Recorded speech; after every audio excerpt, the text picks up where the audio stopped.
They say revenge is a dish best served cold. But what happens when the woman they destroyed comes back wearing designer armor and holding the hand of the most dangerous man in the city? 3 weeks ago, Selene Mercer was the girl everyone pitied, dumped at a family dinner for her own sister. Tonight, she walks into the Blackthorn Foundation gala like a hurricane in heels, and the room goes silent. This is her story, a story about betrayal, power, and becoming the woman they never saw coming. Stay until the end, hit that like button, and drop a comment telling me what city you're watching from. I want to see how far this journey goes. The elevator doors opened with a whisper, and Selene stepped into the kind of silence that only exists in expensive places. The Blackthorn Foundation Gala sprawled across the 43rd floor of the Meridian Tower, all marble floors and floor-to-ceiling windows overlooking a city that glittered like broken glass. The air smelled like champagne and old money, the kind of scent that stuck to your skin and reminded you exactly where you stood in the hierarchy of things. Selene's heels clicked against the marble. Each step felt like a small detonation. She wore silver silk that moved like liquid metal, cut sharp at the collarbone and falling in a clean line to the floor. Her hair was pulled back severe enough to hurt. No jewelry except the diamond studs Damien had sent over that afternoon with a note that said only, "Trust me." Beside her, Damien Thorne moved like smoke through water, fluid, inevitable, slightly terrifying. He wore black on black, tailored so precisely it looked like armor. His hand rested at the small of her back, fingers spread just wide enough to claim territory without making a scene. The ballroom turned. Not all at once. That would have been too obvious, too choreographed. Instead, it happened in waves. A woman in emerald green glanced up from her champagne flute and froze mid-sip. A man in a tuxedo stopped mid-sentence, words dying on his tongue like something rotten. A waiter carrying a tray of hors d'oeuvres stumbled slightly, recovered, kept moving, but his eyes stayed locked on Selene like she was a car accident he couldn't look away from, because they all remembered. They remembered the girl from 3 weeks ago, the one who sat at the Mercer family dinner table while her boyfriend of 4 years stood up, cleared his throat like he was about to give a toast, and announced he was in love with someone else. Not just someone. Vivian, Selene's younger sister. The one with the perfect smile and the yoga instructor body, and the way of making every room feel like it existed specifically for her comfort. They remembered Selene's face going white, the way she'd sat there, fork suspended halfway to her mouth, frozen like someone had pressed pause on her entire existence. How her mother had gasped, not in horror at the betrayal, but in shock that anyone would cause such a scene. How her father had simply looked away, embarrassed by the whole thing, as if his daughter's humiliation was a social faux pas he'd have to apologize for at the country club. They remembered Vivian crying, perfect tears sliding down her perfect face while she whispered, "I'm so sorry, Selene. I never meant for this to happen. We tried to fight it." Tried to fight it. As if love was a virus, as if betrayal was something that just happened to you, unavoidable as weather. Selene had walked out of that restaurant and hadn't spoken to any of them since. No calls returned, no texts answered, just silence so complete it felt like a death. And now here she was. Damien leaned close enough that his breath brushed her ear. "Breathe." "I am breathing." "No, you're holding your breath and counting to 10. I can feel it." He was right. Her lungs felt tight, ribs locked around something that might have been panic or rage or the urge to turn around and run back to the elevator before anyone said her name out loud. "They're staring," she said quietly. "Good. Let them." A waiter appeared with champagne. Damien took 2 glasses, handed one to Selene, and raised his own toward the crowd like he was making a toast to the entire city. Someone laughed nervously. Across the room, near the windows overlooking the skyline, Elliot Graves stood with a champagne flute in one hand and an expression on his face like he'd just been punched in the throat. He wore a navy suit that probably cost 3 months of rent and a haircut that screamed trustworthy finance, bro. His jaw was tight. His eyes were locked on Selene with an intensity that made her stomach twist. Next to him, Vivian wore blush pink. Of course she did. Soft and delicate and designed to make her look like something fragile you'd want to protect. Her hair fell in perfect waves. Her makeup was flawless. She looked like a bridal magazine cover, which was probably intentional because 3 weeks ago she'd been posting engagement ring photos on Instagram with captions about fate and soulmates and finding love in unexpected places. Their mother stood between them, a woman who'd spent 60 years perfecting the art of looking disappointed without saying a word. Eleanor Mercer wore burgundy and pearls and an expression that suggested she'd just smelled something unpleasant, but was too polite to mention it. Selene's father was nowhere to be seen. Typical. "Do you want to leave?" Damien asked. His voice was low, calm, the kind of tone you'd use to talk someone off a ledge. "No." "You sure?" "If I leave now, they win." "This isn't a war, Selene." She turned to look at him. His face was unreadable, all sharp lines and dark eyes that gave nothing away. But there was something underneath, some flicker of understanding that made her feel less alone in this room full of people who'd already decided who she was. "Yes, it is," she said. Damien smiled. Not the polite smile he used for investors, or the cold smile he used to end conversations. This was something real, something almost dangerous. "Then let's make sure you win." They moved through the crowd like a knife through silk. People parted. Conversations paused. Selene could feel eyes tracking her, calculating, reassessing, trying to reconcile the broken girl from 3 weeks ago with the woman standing here now. A man in his 60s with silver hair and a watch that cost more than most people's cars stepped into their path. Richard Blackthorne, the foundation's founder, a venture capitalist who'd made his fortune betting on tech companies before they became household names. "Damien." His voice was warm, practiced. "I wasn't sure you'd come." "I wasn't sure I would either." "And you brought a guest." Richard turned to Selene, his smile widening in a way that didn't quite reach his eyes. "I don't believe we've met."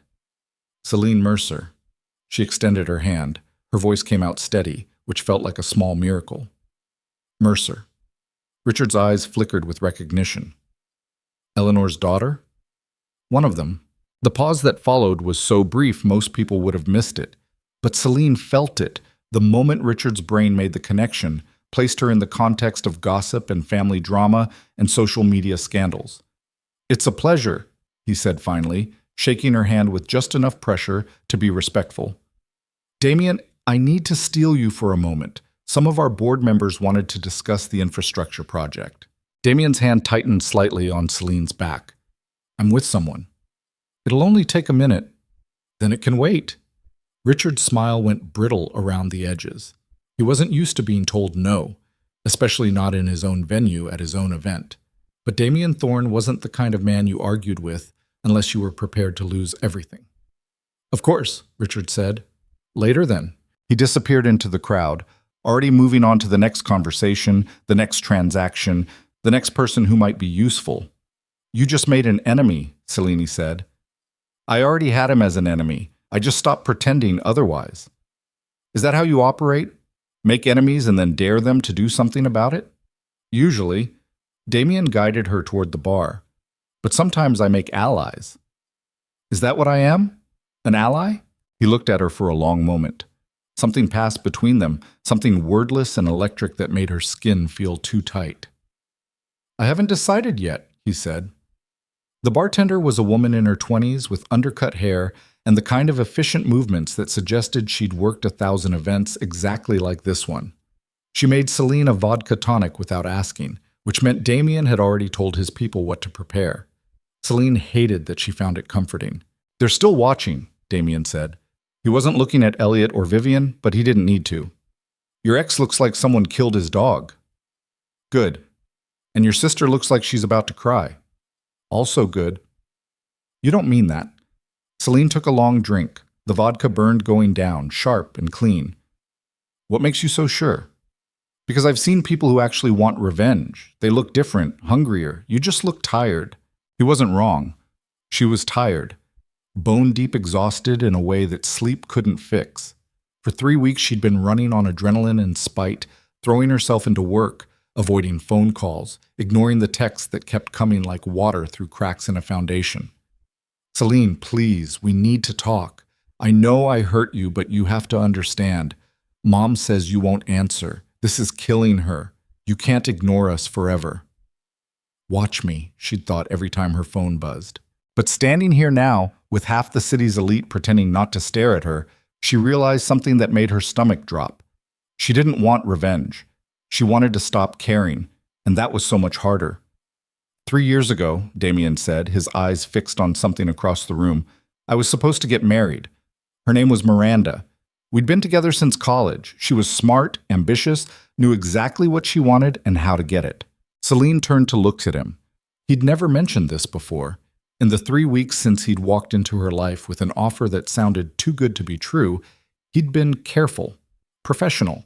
He'd answered questions about business but dodged anything personal with the kind of practiced ease that suggested he'd been doing it for years. What happened? She asked. She slept with my business partner, found out 2 weeks before the wedding. She said it was an accident, a moment of weakness, all the usual excuses people make when they blow up their lives. I'm sorry. Don't be. I'm not. He finished his drink and set the glass down with the kind of precision that suggested violence barely held in check. Took me 6 months to realize the best thing that ever happened to me was finding out before I made it legal. So you understand? No, I don't. Selene frowned. You just said, I said I'm not sorry. Doesn't mean I understand. Because here's the thing, Selene. When Miranda betrayed me, I got angry. Really angry. I burned everything to the ground, destroyed my partnership, bought out her father's company, and dismantled it piece by piece just to watch her family scramble. I became the kind of man people cross the street to avoid. He turned to face her fully now, dark eyes boring into hers with an intensity that made her feel exposed. But you didn't get angry, you got quiet. And I can't figure out if that's because you're stronger than me or because they broke something in you that doesn't know how to fight back. The words hit like a slap. Selene felt her face go hot, felt something ugly and true rise up in her throat. Maybe both, she said. Before Damien could respond, a voice cut through the noise of the room like a blade. Selene. She turned. Elliot stood 3 feet away, close enough that she could smell his cologne, the same cedar and bergamot he'd worn for 4 years, the scent that used to mean safety and now just meant nausea. He looked terrible. Good, but terrible. His tie was slightly crooked. His hair, usually perfect, had that rumpled quality that suggested he'd been running his hands through it. His eyes were bloodshot. Can we talk? He asked. No. Please, just 5 minutes. I said no. Selene, come on, don't be like this. Something inside her snapped. Not loud, not dramatic, just a quiet fracture that let something cold and sharp slip through. Don't be like what, Elliot? Don't be rude to the man who told a room full of people he was leaving me for my sister. Don't make a scene in front of everyone who watched you humiliate me. His jaw tightened. That's not fair. Fair? She laughed, and it sounded wrong even to her own ears. You want to talk about fair? Damien's hand appeared on her elbow. Not pulling, not controlling, just there. A reminder that she didn't have to do this alone. Elliot's eyes shifted to Damien, and something ugly crossed his face. This is a private conversation. Then you should have asked for one in private, Damien said. His voice was perfectly calm, which somehow made it more threatening. I don't know who you think you are. I know exactly who I am. The question is whether you do. Elliot took a step forward. For a second, Selene thought he might actually throw a punch, might do something stupid and irreversible that would give her the satisfaction of watching him get thrown out by security. But then Vivian appeared. She materialized at Elliot's side like a ghost, one hand on his arm, her face arranged in an expression of concern that probably looked genuine to anyone who didn't know her. Elliot, don't, she said softly. Then her eyes found Selene's. Hi. Selene said nothing. You look beautiful, Vivian continued. Her voice had that breathy quality it always got when she was nervous, when she was trying to seem smaller and sweeter and less dangerous than she actually was. That dress is stunning. Still, Selene said nothing. I've been trying to call you, Vivian said. We really need to talk about everything. Mom is so worried, and Dad. Stop. The word came out harder than Selene intended. The conversations around them stuttered. A woman in red silk turned to look. Vivian's eyes went wide, wounded, like she was the victim here. Selene, I know you're angry. I'm not angry. Then what are you? Selene looked at her sister. Really looked at her. Took in the perfect hair and the perfect makeup and the perfect dress that probably cost more than Selene's rent. Took in the engagement ring that sparkled on her left hand, the one Elliot had bought with money he'd been saving for their life together. And she felt nothing. Not rage, not hurt, not even the satisfaction of watching Vivian squirm, just a vast, echoing emptiness where her sister used to live. "I'm done," Selene said quietly. "That's what I am. Done." She turned and walked away. Damien followed without a word, his presence at her back like a shield against whatever Vivian was saying, whatever Elliot was shouting, whatever her mother was probably already planning to say the next time she tried to force them all into the same room. They ended up on a balcony overlooking the city. The night air was cold enough to hurt, sharp and clean, after the suffocating warmth of the ballroom. Below them, traffic moved like blood through arteries, red taillights and white headlights bleeding into the dark. Selene gripped the railing hard enough that her knuckles went white. "You okay?" Damien asked. "I don't know." "That was good in there. What you said." "It didn't feel good. It's not supposed to. Not yet." She turned to look at him, the city lights caught in his dark hair, reflected in his eyes like distant fires. He looked dangerous and patient and somehow completely unbothered by the fact that she'd just imploded a family reunion in the middle of the social event of the season. "Why are you helping me?" she asked. "And don't say it's because we're friends. We barely know each other." He was quiet for a long moment. When he spoke, his voice was different, softer, more honest than she'd ever heard it. "Because 3 weeks ago I watched you walk out of that restaurant like someone had carved out your insides and left you walking anyway. And I thought about Miranda, about how when she betrayed me, I burned everything down and told myself that made me strong. But you didn't burn anything. You just disappeared, like you thought you were the one who needed to apologize for bleeding." He moved closer, close enough that she could feel the heat coming off him, despite the cold. "And I couldn't stop thinking that maybe if someone had seen me back then, really seen me, I wouldn't have turned into this." He gestured at himself, at the expensive suit and the cold expression and the reputation that made grown men nervous. "So yeah, maybe I'm helping you because I want to see what happens when someone like you gets a second chance before they turn into someone like me." Selene's throat felt tight. "You make it sound like I'm some kind of charity case." "You're not. Trust me. Charity cases don't terrify me." "I terrify you?" "Completely." The word hung between them, like smoke. Selene's phone buzzed. She ignored it. It buzzed again, and again, 5 times in 10 seconds. "You should check that," Damien said. She pulled out her phone, already knowing what she'd find. Texts from her mother. 3 missed calls from Vivian. A message from Elliot that was so long it got cut off. The preview reading only, "You have to understand what happened between us wasn't about you. It was about—" She deleted it without reading the rest, but the last message made her stop. It was from a number she didn't recognize. No text, just a photo. Her apartment, her door. Someone had taken a picture of it from the hallway, recently, judging by the timestamp. The caption read, "You can't hide from your family forever." Selene's hands started shaking. The phone nearly slipped from her grip. Damien saw it. His entire body went rigid. "When was that taken?" 20 minutes ago. "You're not going back there tonight."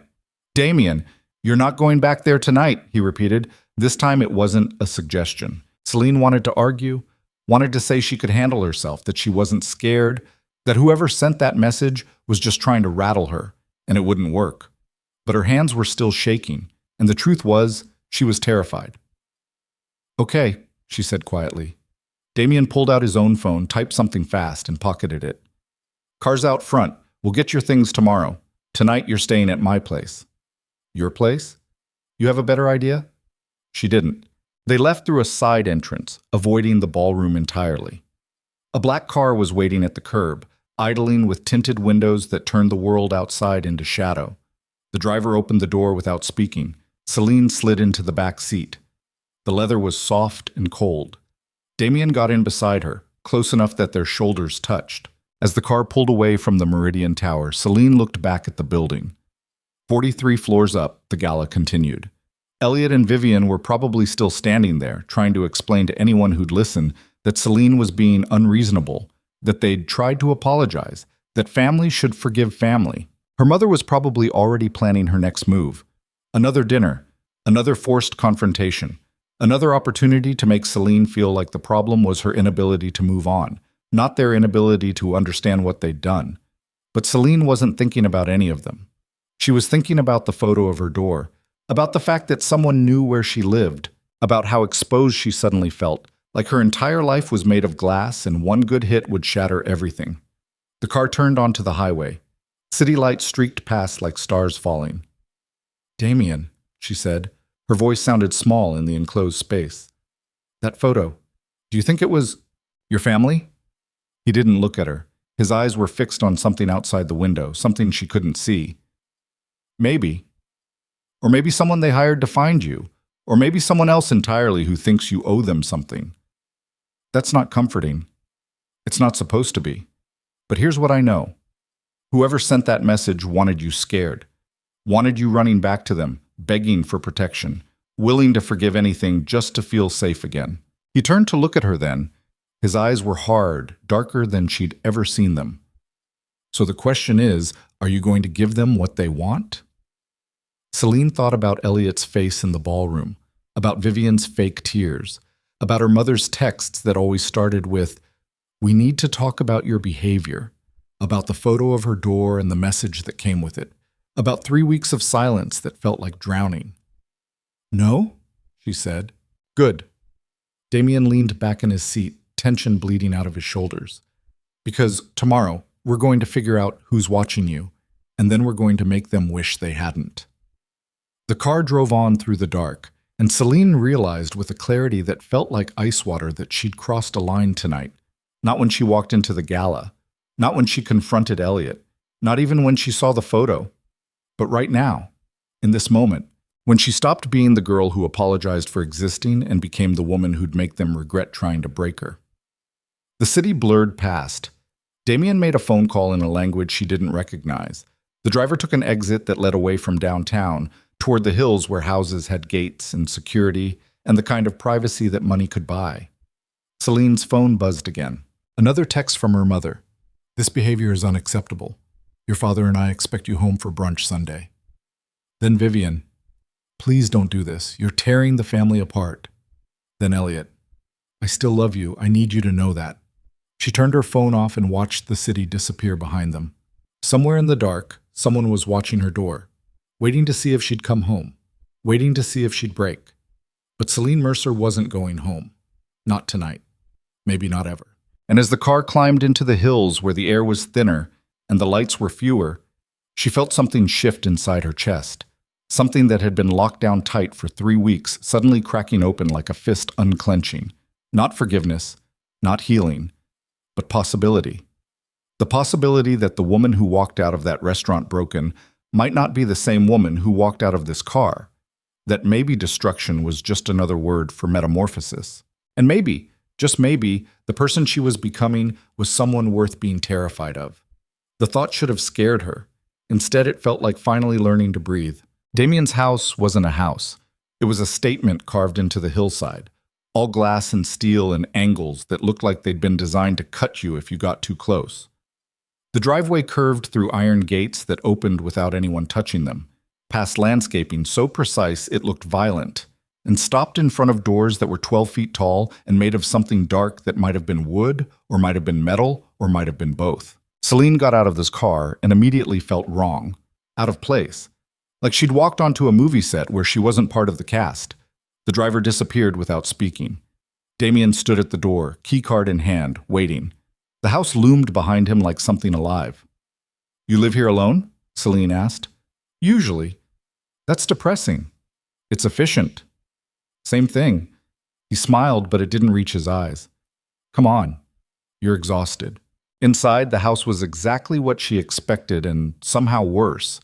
Everything was clean lines and empty spaces, furniture that looked expensive and uncomfortable, art on the walls that probably cost more than her entire life, but felt like it had been chosen by an algorithm. The kind of place where you couldn't imagine anyone actually living, just existing between business deals and international flights and whatever else billionaires did to fill the hours between sleeping and dying. "Guest room's upstairs," Damien said. "Second door on the left. Bathroom's attached. There should be clothes in the closet. My assistant keeps things stocked. For all your surprise overnight guests? For emergencies." "Is that what I am? An emergency?" He looked at her for a long moment. His tie was loosened now, top button undone, and he looked almost human, almost tired, almost like someone who might admit to feeling something other than strategic calculation. "I haven't decided yet," he said. Selene wanted to push back, wanted to say something sharp that would cut through whatever game they were playing, but her body felt like it weighed 1,000 pounds. Her feet hurt. Her face hurt from holding the same expression for 3 hours. Everything hurt. "Thank you," she said instead. "For tonight. For all of this. Don't thank me yet. We still don't know who sent that photo. Do you really think it was someone they hired? I think your family is desperate, and desperate people do stupid things." He moved toward the kitchen, which was all black marble and appliances that looked like they belonged in a spaceship. "You want a drink?" "I want to sleep for a year." "Drink first, then sleep." He poured 2 glasses of something amber that smelled like smoke and tasted like burning. Selene took a sip and felt it strip the coating off her throat. "Jesus, what is this?" "Whiskey, the good kind." "The good kind tastes like paint thinner?" "The good kind tastes like consequences." He raised his glass. "To surviving the night." They drank in silence. Outside, the city stretched out below them like a circuit board, all lights and dark spaces, and the promise that somewhere down there, life was happening to people who weren't her. Selene's phone sat on the counter between them, still powered off. She could feel it like a weight, like something radioactive. "You're going to have to turn it back on eventually," Damien said. "I know. They'll keep calling. I know. And that photo. I know, Damien, I know." She set her glass down harder than she meant to. "I know I can't hide forever. I know I have to deal with this. I know everything you're about to say." "Then why aren't you saying it?" "Because I'm tired of being the one who has to fix things. I'm tired of being the one who apologizes, who smooths things over, who makes everyone else feel better about treating me like garbage." Her voice cracked on the last word. She hated herself for it. "For once, I just want to be angry without someone telling me I'm being dramatic." Damien set his own glass down, walked around the counter, stood close enough that she could see the fine lines at the corners of his eyes, the single gray hair at his temple, the scar on his jaw that she'd never noticed before. "Then be angry," he said quietly. "Burn the whole city down if you want. I'll bring the gasoline." She laughed. It came out wrong, halfway to a sob. "You don't mean that. Try me." Something passed between them then. Something dangerous and electric that made the air feel too thin. Selene's heart kicked against her ribs like it was trying to escape. Damien stepped back first, broke whatever spell had been forming. "You should sleep. Tomorrow's going to be worse." How comforting. "I don't do comfort. I do truth." He showed her to the guest room, which was bigger than her entire apartment and just as soulless as the rest of the house. The bed looked like it had never been slept in. The closet was full of clothes with tags still attached, designer labels, perfect sizes, everything neutral and expensive and completely impersonal. "If you need anything, I'm down the hall," Damien said from the doorway. "Door's open." "Damien." He turned back. "Do you ever get tired of it, being this person?" He knew what she meant. The untouchable billionaire. The man everyone feared and no one knew. The fortress he'd built around himself after Miranda destroyed him. "Every day," he said. Then he closed the door. Selene stood in the center of the room for a long time, listening to the house settle around her. It was so quiet it hurt. The kind of silence that made you aware of your own breathing, your own heartbeat, the sound of your thoughts moving through your skull like something trapped. She changed into a t-shirt from the closet, soft gray cotton that smelled like nothing, and climbed into bed. The sheets were cold. Everything was cold. She closed her eyes, opened them, closed them again. Sleep wouldn't come. Instead, her brain replayed the gala on an endless loop. Elliot's face, Vivian's tears, her mother's disapproving stare. The weight of all those eyes tracking her across the ballroom like she was something dangerous they needed to watch carefully. And the photo. That goddamn photo of her door. She reached for her phone before she could stop herself, powered it on, watched the screen light up like a portal to hell. 47 missed calls, 63 text messages, 12 voicemails. She scrolled through them with a kind of sick fascination. Most were from Vivian, long, rambling apologies that somehow always circled back to how hard this was for her, how much she was suffering, how unfair it was that Selene wouldn't even give her a chance to explain. A few were from her mother, each one colder than the last, progressing from concern to annoyance to barely concealed rage. One was from her father, which was almost worse because he never called, never reached out, and the fact that he had met Eleanor had pushed him to it. But the one that made her stomach drop was from a number she didn't recognize. Just 4 words. "We need to talk." She stared at it until the screen went dark. Then she turned the phone off again and threw it across the room. It hit the wall with a satisfying crack. She didn't sleep that night.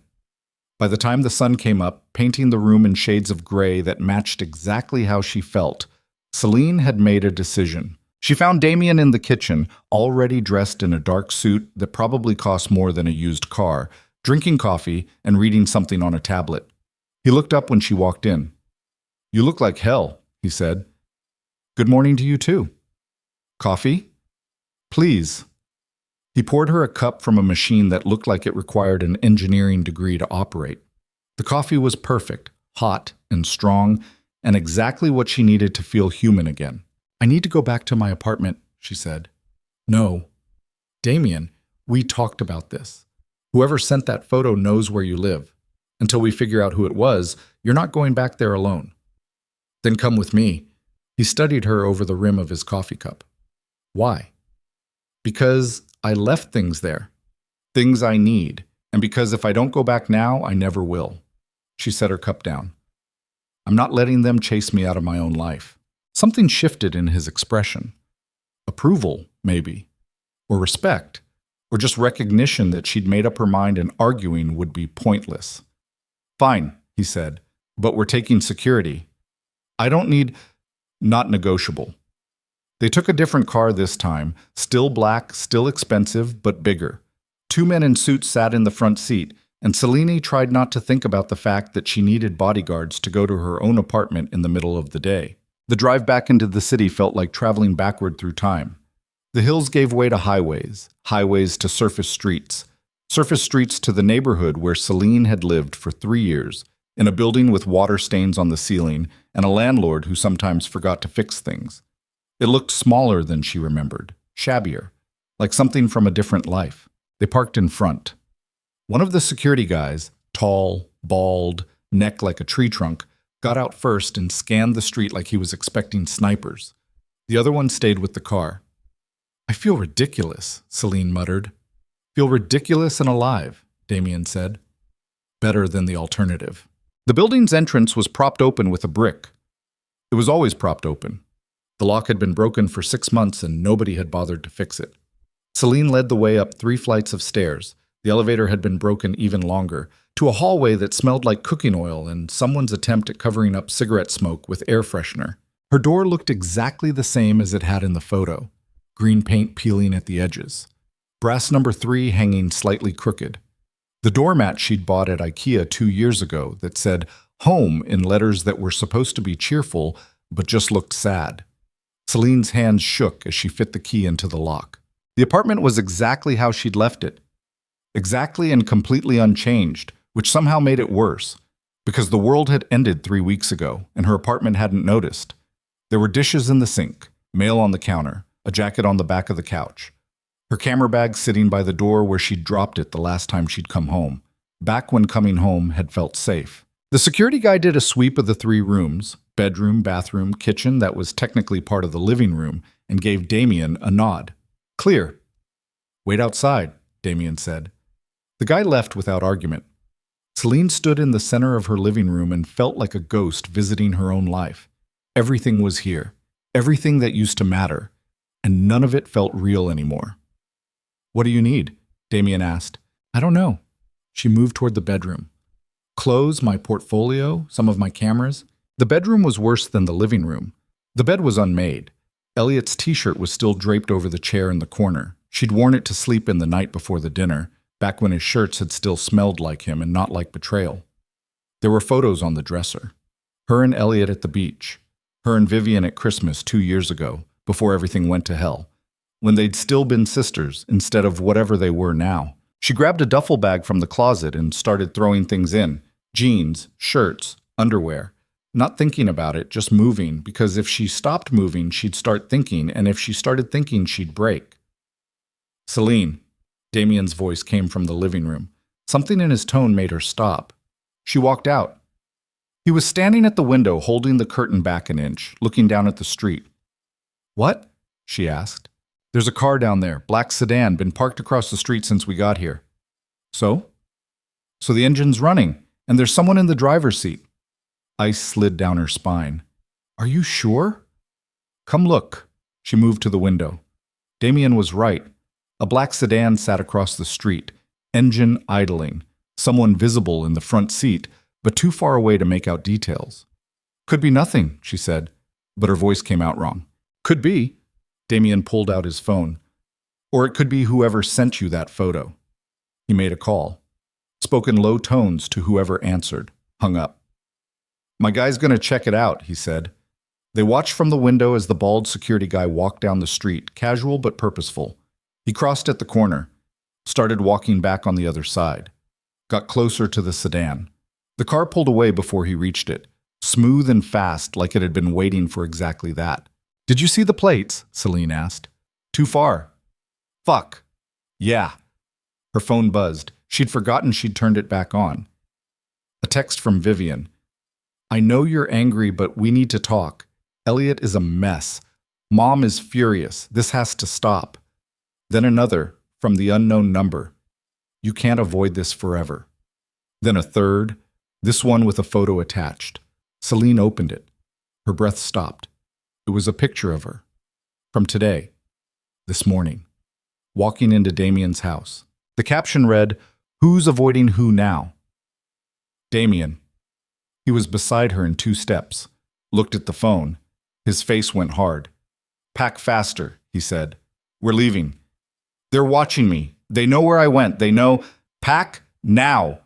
She moved like a robot, grabbed the bag, threw in more clothes, her laptop, the cameras that mattered.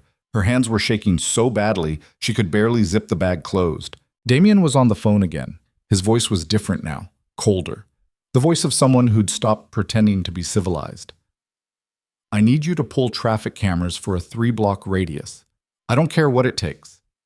Black sedan, left heading east about 2 minutes ago. No, now. I'll send the address. He hung up, looked at Selene. You have everything? I think so. Then let's go. They left the apartment. Selene locked the door behind her and had the strange thought that she might never come back. That this was it. The end of this version of her life. The apartment, the neighborhood, the girl who used to live here, all of it gone. The security guy was waiting by the car. You see anyone? Damien asked. No, sir, but I found this. He held up a cigarette butt. Fresh. Still slightly warm. Where? Under the window. Someone was standing there recently, watching the building. Selene's stomach turned over. They got in the car, pulled away fast.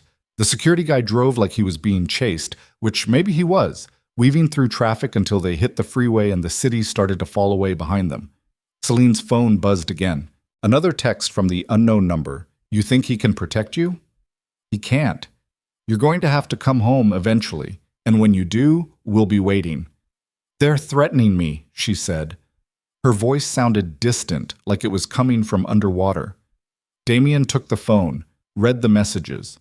His jaw got tight enough to crack teeth. This stops now, he said. How? I make some calls, figure out who this is, and then I make them regret ever thinking about you. Damien, you can't just watch me. The car took an exit she didn't recognize. They drove for another 20 minutes, the city giving way to industrial areas, warehouses with broken windows, parking lots full of trucks. Finally, they pulled up in front of a building that looked abandoned, but probably wasn't. Where are we? Selene asked. Somewhere safe. That's not an answer. It's the only one you're getting right now. They went inside. The building was exactly what it looked like from the outside. Concrete floors, exposed pipes, the kind of place where bad things happened in movies. But there was an office in the back, surprisingly clean, with computers and monitors showing security footage from a dozen different locations. A woman sat at one of the computers. Mid-40s, dark hair pulled back tight, eyes that looked like they'd seen everything twice and hadn't been impressed either time. "This is Maya," Damien said. She's going to help us figure out who's been following you." Maya looked up. "The phone's going to be the easiest starting point. Let me see it." Selene handed it over. Maya plugged it into something, typed fast, and frowned at the screen. "The number's a burner," she said. "Bought 3 days ago. Cash transaction. No way to trace the buyer." "What about the photos?" Damien asked. "Can you tell where they were taken from?" Maya pulled up the images, zoomed in. This one, the door, was taken from the hallway, about 6 feet back. Standard phone camera. This one, from this morning, was taken from street level. Different angle. Probably 2 different people. 2 people? Selene's voice came out higher than she wanted. "There's 2 of them?" "At least." Maya looked at Damien. "You pissed someone off recently?" "I piss everyone off. You're going to have to be more specific. Someone with resources. This is an amateur hour. Coordinated surveillance, multiple operatives, clean burner phones. This is professional." Selene sat down before her legs gave out. "My family couldn't afford professional surveillance." "You sure about that?" She thought about her mother, about the country club membership and the house in the suburbs, and the way Selene Mercer had always treated money like something infinite and beneath discussion. "I don't know," she admitted. Damien pulled out his own phone. "I'm going to make some calls, see if anyone's been asking about you. Maya, keep digging. I want to know everything about those photos, metadata, phone model, anything that might tell us who took them." He stepped outside. Through the window, Selene could see him pacing, phone pressed to his ear, face set in an expression that made him look dangerous. Maya kept typing. The sound filled the office like rain on a tin roof. "You his girlfriend?" she asked without looking up. "What? No, we're just—" "Relax. I don't care. But for what it's worth, I've known Damien for 6 years, helped him with 3 hostile takeovers and 1 divorce that got ugly. I've never seen him bring someone here." "What does that mean?" "It means you matter, whether you're ready to deal with that or not." Maya finally looked at her. "He's going to burn the whole world down for you if you're not careful. So the question is, are you going to let him?" Before Selene could answer, her phone, still connected to Maya's computer, lit up with an incoming call. Selene Mercer. "Don't answer it," Maya said. "I have to." "No, you don't." But Selene was already reaching for the phone. Maya unplugged it and handed it over with a look that said, "Your funeral." Selene answered. "Where are you?" Her mother's voice was ice wrapped in silk, the tone she used when she was too angry to yell. "I've been trying to reach you for 3 days. I needed space." "Space?" "Your sister is devastated. Your father is embarrassed. And I'm left trying to explain to everyone why my daughter is behaving like a spoiled child." Something inside Selene snapped. Not the loud, dramatic break from last night. Something quieter, deeper. The kind of break that couldn't be fixed. "Spoiled child?" Her voice came out flat. "Is that what you think this is? What else would you call it? Running away, refusing to answer calls, making a scene at the gala?" "Making a scene?" "He left me for Vivian, in front of everyone, at a family dinner, and you want to talk about making a scene? That was unfortunate. But it's been 3 weeks, Selene. At some point, you have to stop being the victim and move on." The word hit like a slap. Victim. "Did you send someone to watch my apartment?" Selene asked. Silence. Too long. "What are you talking about?" "Someone's been following me, taking pictures, sending me messages. Was it you?"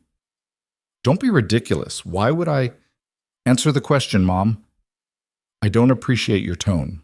And I don't appreciate being stalked, so either you tell me if you hired someone, or I'm going to assume you did and act accordingly.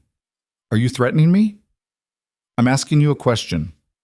More silence. Then, "I may have asked someone to check on you, make sure you were safe. You weren't answering your phone, Selene. I was worried." Selene closed her eyes. "You hired someone to follow me." "I hired someone to look after you. There's a difference." "No, there's really not." She felt something cold settle into her chest. "Who was it? Give me the name." "I don't have to—" "The name, Mom, or I swear I'll make last night look like a warm-up." Selene made a sound like she'd been struck. "His name is David Reeves. He's a private investigator. Very discreet. He was only supposed to observe, make sure you weren't doing anything." "Anything what?" Anything embarrassing? Anything that might reflect badly on the family? You're being dramatic, and you're being exactly who you've always been. Selene opened her eyes. The office swam back into focus. Maya was watching her. Damien was in the doorway, face dark. Tell your investigator to back off. Tell Vivian to stop calling. Tell Dad that I don't care if he's embarrassed. And tell yourself whatever you need to hear to sleep at night, but leave me alone. Selene Marie Mercer, if you hang up this phone, she hung up. The silence that followed was so complete it felt like the world had stopped spinning. Selene looked at Damien. It was my mother. I heard. She hired someone to follow me, to make sure I wasn't embarrassing the family. I know. She admitted it. She actually admitted it like it was a reasonable thing to do. Damien crossed the office, took the phone from her shaking hands and set it on the desk. Then he did something unexpected. He pulled her into a hug. It wasn't gentle. It wasn't soft. It was the kind of hug that felt like armor, like he was trying to hold her together through sheer force of will. Selene broke. Not crying, not sobbing, just falling apart in small pieces, like something made of paper dissolving in water. They're never going to stop, she said into his shoulder. They're never going to leave me alone. They're never going to see what they did wrong. I know. And part of me still wants them to. Isn't that pathetic? After everything, some stupid part of me still wants my mother to wake up one day and realize she destroyed her daughter for the sake of appearances. It's not pathetic. It's human. I hate it. I know. She pulled back, looked at him. His face was closer than she expected, dark eyes searching hers like he was trying to read something written in a language he didn't speak. What do I do? She asked. You do what I did. You burn it all down and build something new from the ashes. And if I can't, then I'll do it for you. The weight of those words settled between them like something physical, promise or threat or both. Maya cleared her throat. I found something. They turned. She was pointing at her screen. Your mother's investigator, David Reeves.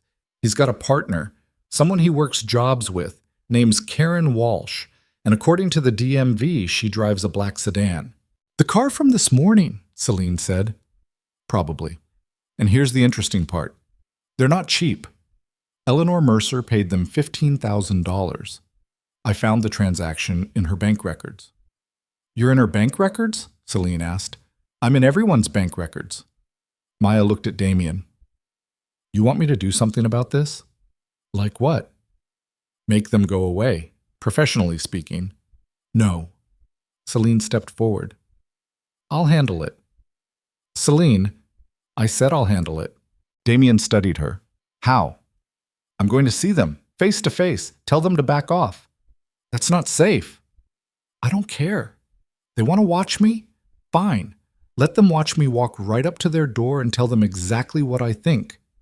And if they don't listen, then you can do whatever it is you do to people who don't listen. She looked at Maya. Do you have an address? Maya glanced at Damien. He nodded. Offices in Midtown. Reeves Investigations. Maya scribbled something on a Post-it. 5th floor. Selene took it. The drive to Midtown felt like driving toward an explosion. Damien didn't try to talk her out of it, which she appreciated. He just sat beside her in the car while the security guy drove and the city got denser and louder and more chaotic. They parked in a structure that charged $30 an hour. Took an elevator that smelled like urine and regret. Found the building, a dated office complex that had probably been nice in 1987 and hadn't been updated since. 5th floor, suite 512. The door said Reeves Investigations in letters that were trying too hard to look official. Selene walked in without knocking. The office was exactly what she expected.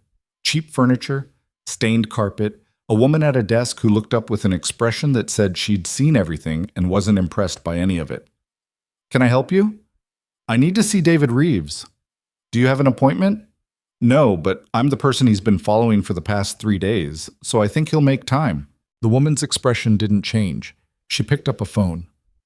Dave? Someone here to see you. She says you've been following her. Uh-huh. Okay. She hung up. He'll be right out.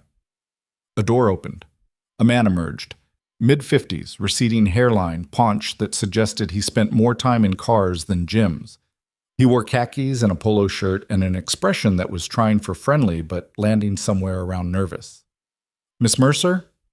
You know who I am. Skip the pleasantries. Why don't you come into my office? I'm fine here. This won't take long. David Reeves glanced at Damien, who'd followed Selene in and was currently standing with his arms crossed, looking like the physical embodiment of consequences. I'm just doing a job, Reeves said. Your mother was concerned. My mother hired you to stalk me. Observe, not stalk. There's a difference. Really? Because the photos you sent felt a lot like stalking. The messages felt like threats. The fact that your partner was sitting outside my apartment this morning felt like an invasion. We were never going to hurt you. I don't care what you were going to do.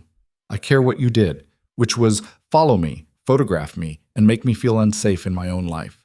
She took a step forward. So here's what's going to happen. You're going to stop. You're going to delete every photo you took. You're going to refund my mother's money, and you're never going to think about me again. I can't just... Your mother paid for 2 weeks of surveillance. We're only 3 days in. Then tell her the job's done. Tell her I'm fine. Tell her whatever you want. But if I see you or your partner or anyone who even looks like they might be working for you, I'm going to have my friend here make your life very difficult. She gestured at Damien. And trust me, you don't want that. Reeves looked at Damien again. Whatever he saw there made him pale. Okay, he said. Okay, we'll back off. Smart choice. Selene turned and walked out. Damien followed. They didn't say anything until they were back in the car, pulling out of the parking structure, the city swallowing them whole again. You enjoyed that, Damien said. A little. Good.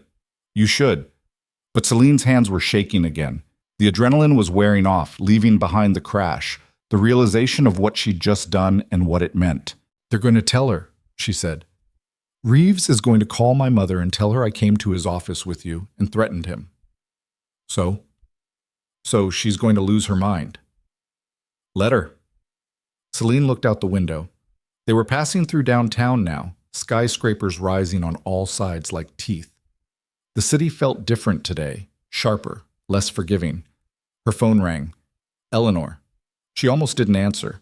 Almost threw the phone out the window and let the highway swallow it whole. But something made her pick up. You went to see my investigator. Her mother's voice was shaking. Not with rage, with something worse. Fear. Do you have any idea how humiliating that was? He called me immediately, told me everything. Good. Then you know I'm serious. Serious about what? Destroying what's left of this family. Making sure everyone knows you're... What, Mom? What am I? Silence. Say it. What am I in your version of this story? The difficult daughter, the one who can't let things go? The problem? You're making this so much harder than it needs to be. No. You made it hard when you sent someone to follow me instead of asking if I was okay. You made it hard when you took Vivian's side without even hearing mine. You made it hard when you treated me like an embarrassment instead of someone who'd been betrayed by her own sister. I never... Yes, you did. You always have. And I'm done pretending I don't see it. Selene's voice cracked. She hated it. I'm done trying to be the daughter you want. Done apologizing for existing, done making myself small so everyone else can feel big. Selene, don't call me again unless you're ready to actually listen. And even then, think twice. She hung up. This time when the silence came, it didn't feel empty. It felt like power. Damien's hand found hers in the space between them. Squeezed once. A gesture so small it might have meant nothing, or everything. Where to? The driver asked. Damien looked at Selene. Your call. She thought about the apartment she couldn't go back to, the family she'd just severed, the life that had dissolved in 3 weeks like sugar in water. I don't know, she admitted. That's okay. Not knowing is a start. A start to what? To figuring out what you actually want instead of what everyone told you to want. The car drove through the city while Selene sat with that thought. What did she want? She'd spent so long being what other people needed, the good daughter, the loyal girlfriend, the sister who didn't make waves, that she'd forgotten there was supposed to be someone underneath all that. Her phone buzzed. Not her mother this time. A number she didn't recognize, but not a burner. A real number with a local area code. The message read, Is this Selene Mercer? I'm reaching out from New York Magazine. We'd love to discuss a potential assignment. Please call when you get a chance. Selene stared at it. What is it? Damien asked. She showed him. He smiled. Actually smiled, like something genuine had broken through the armor he wore. That's me, he said. I made some calls after the gala. Told a few people they should look at your work. You didn't? I did.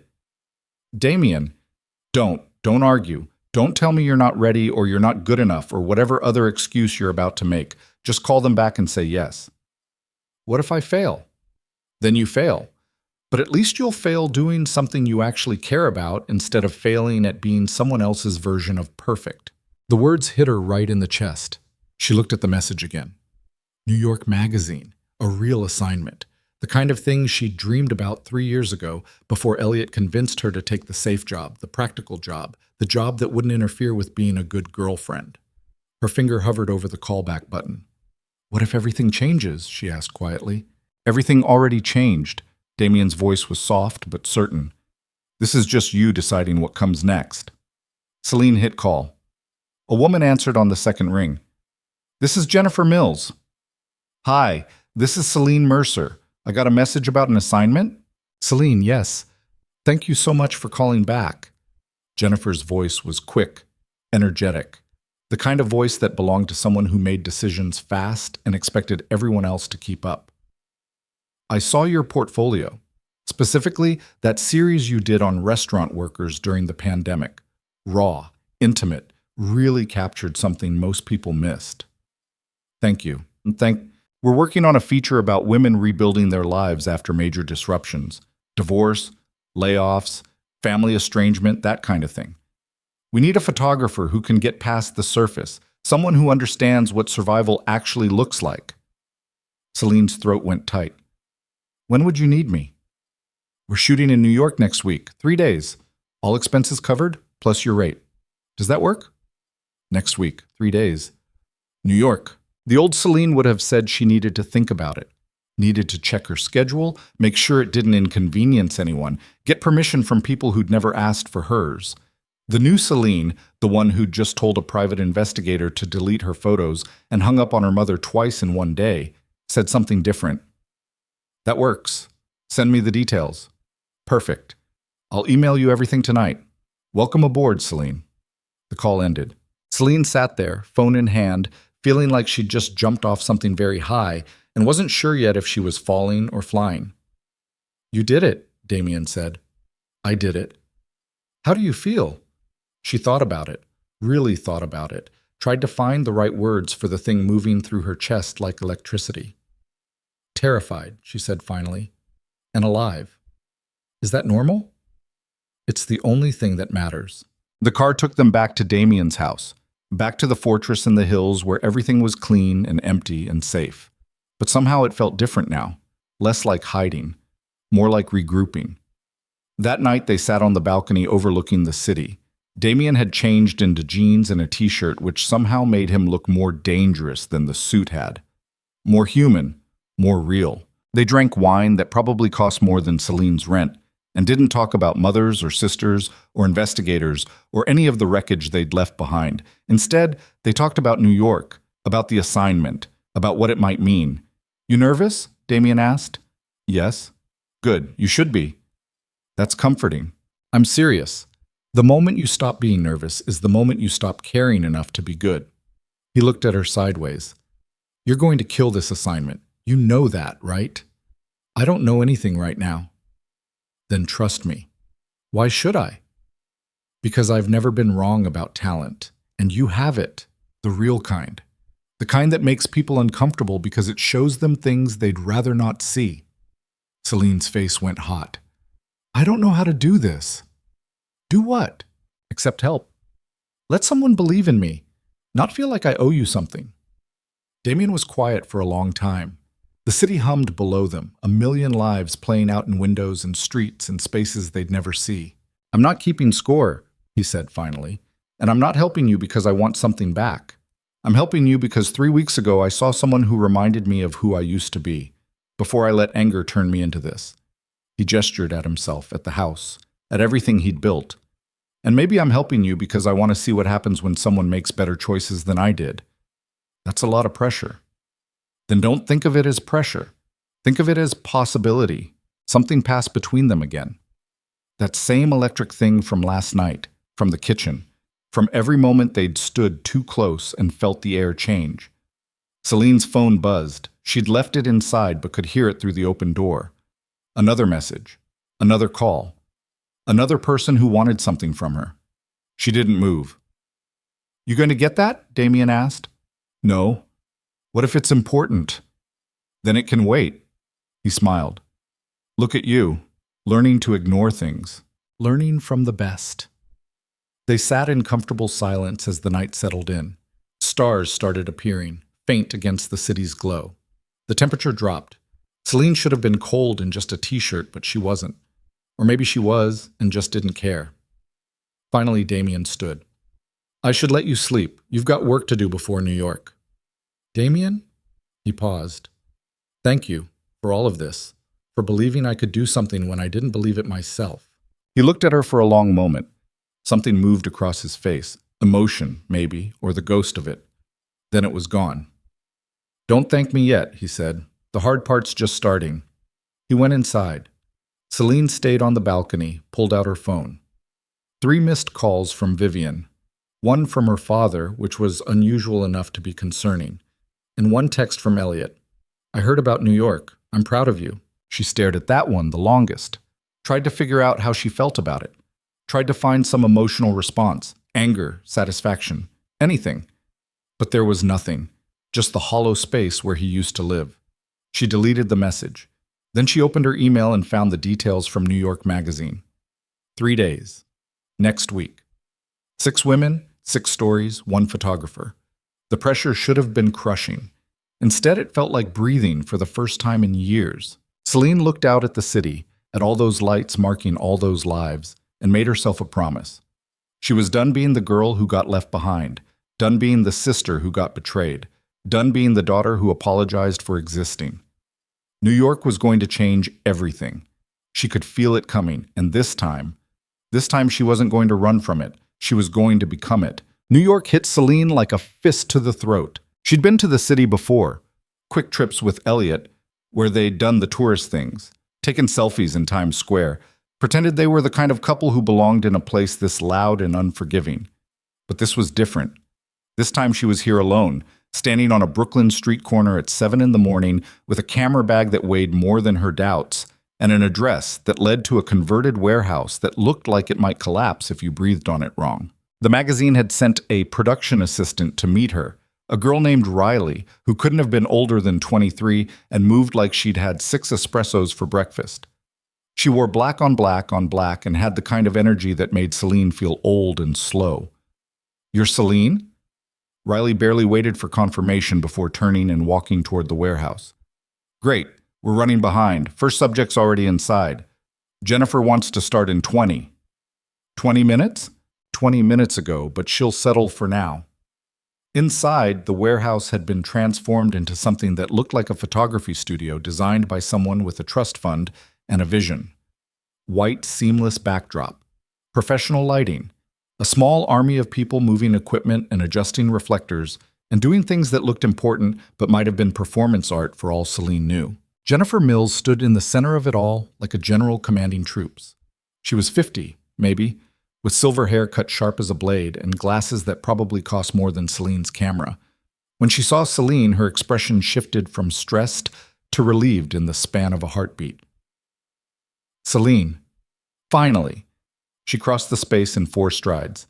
"Did you see the brief I sent?" "Yes." "Good. Forget it." "What?" "The brief. It's corporate bullshit. Here's what I actually want."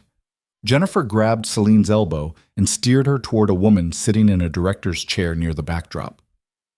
"I want you to make me feel something. Not think something. Feel it.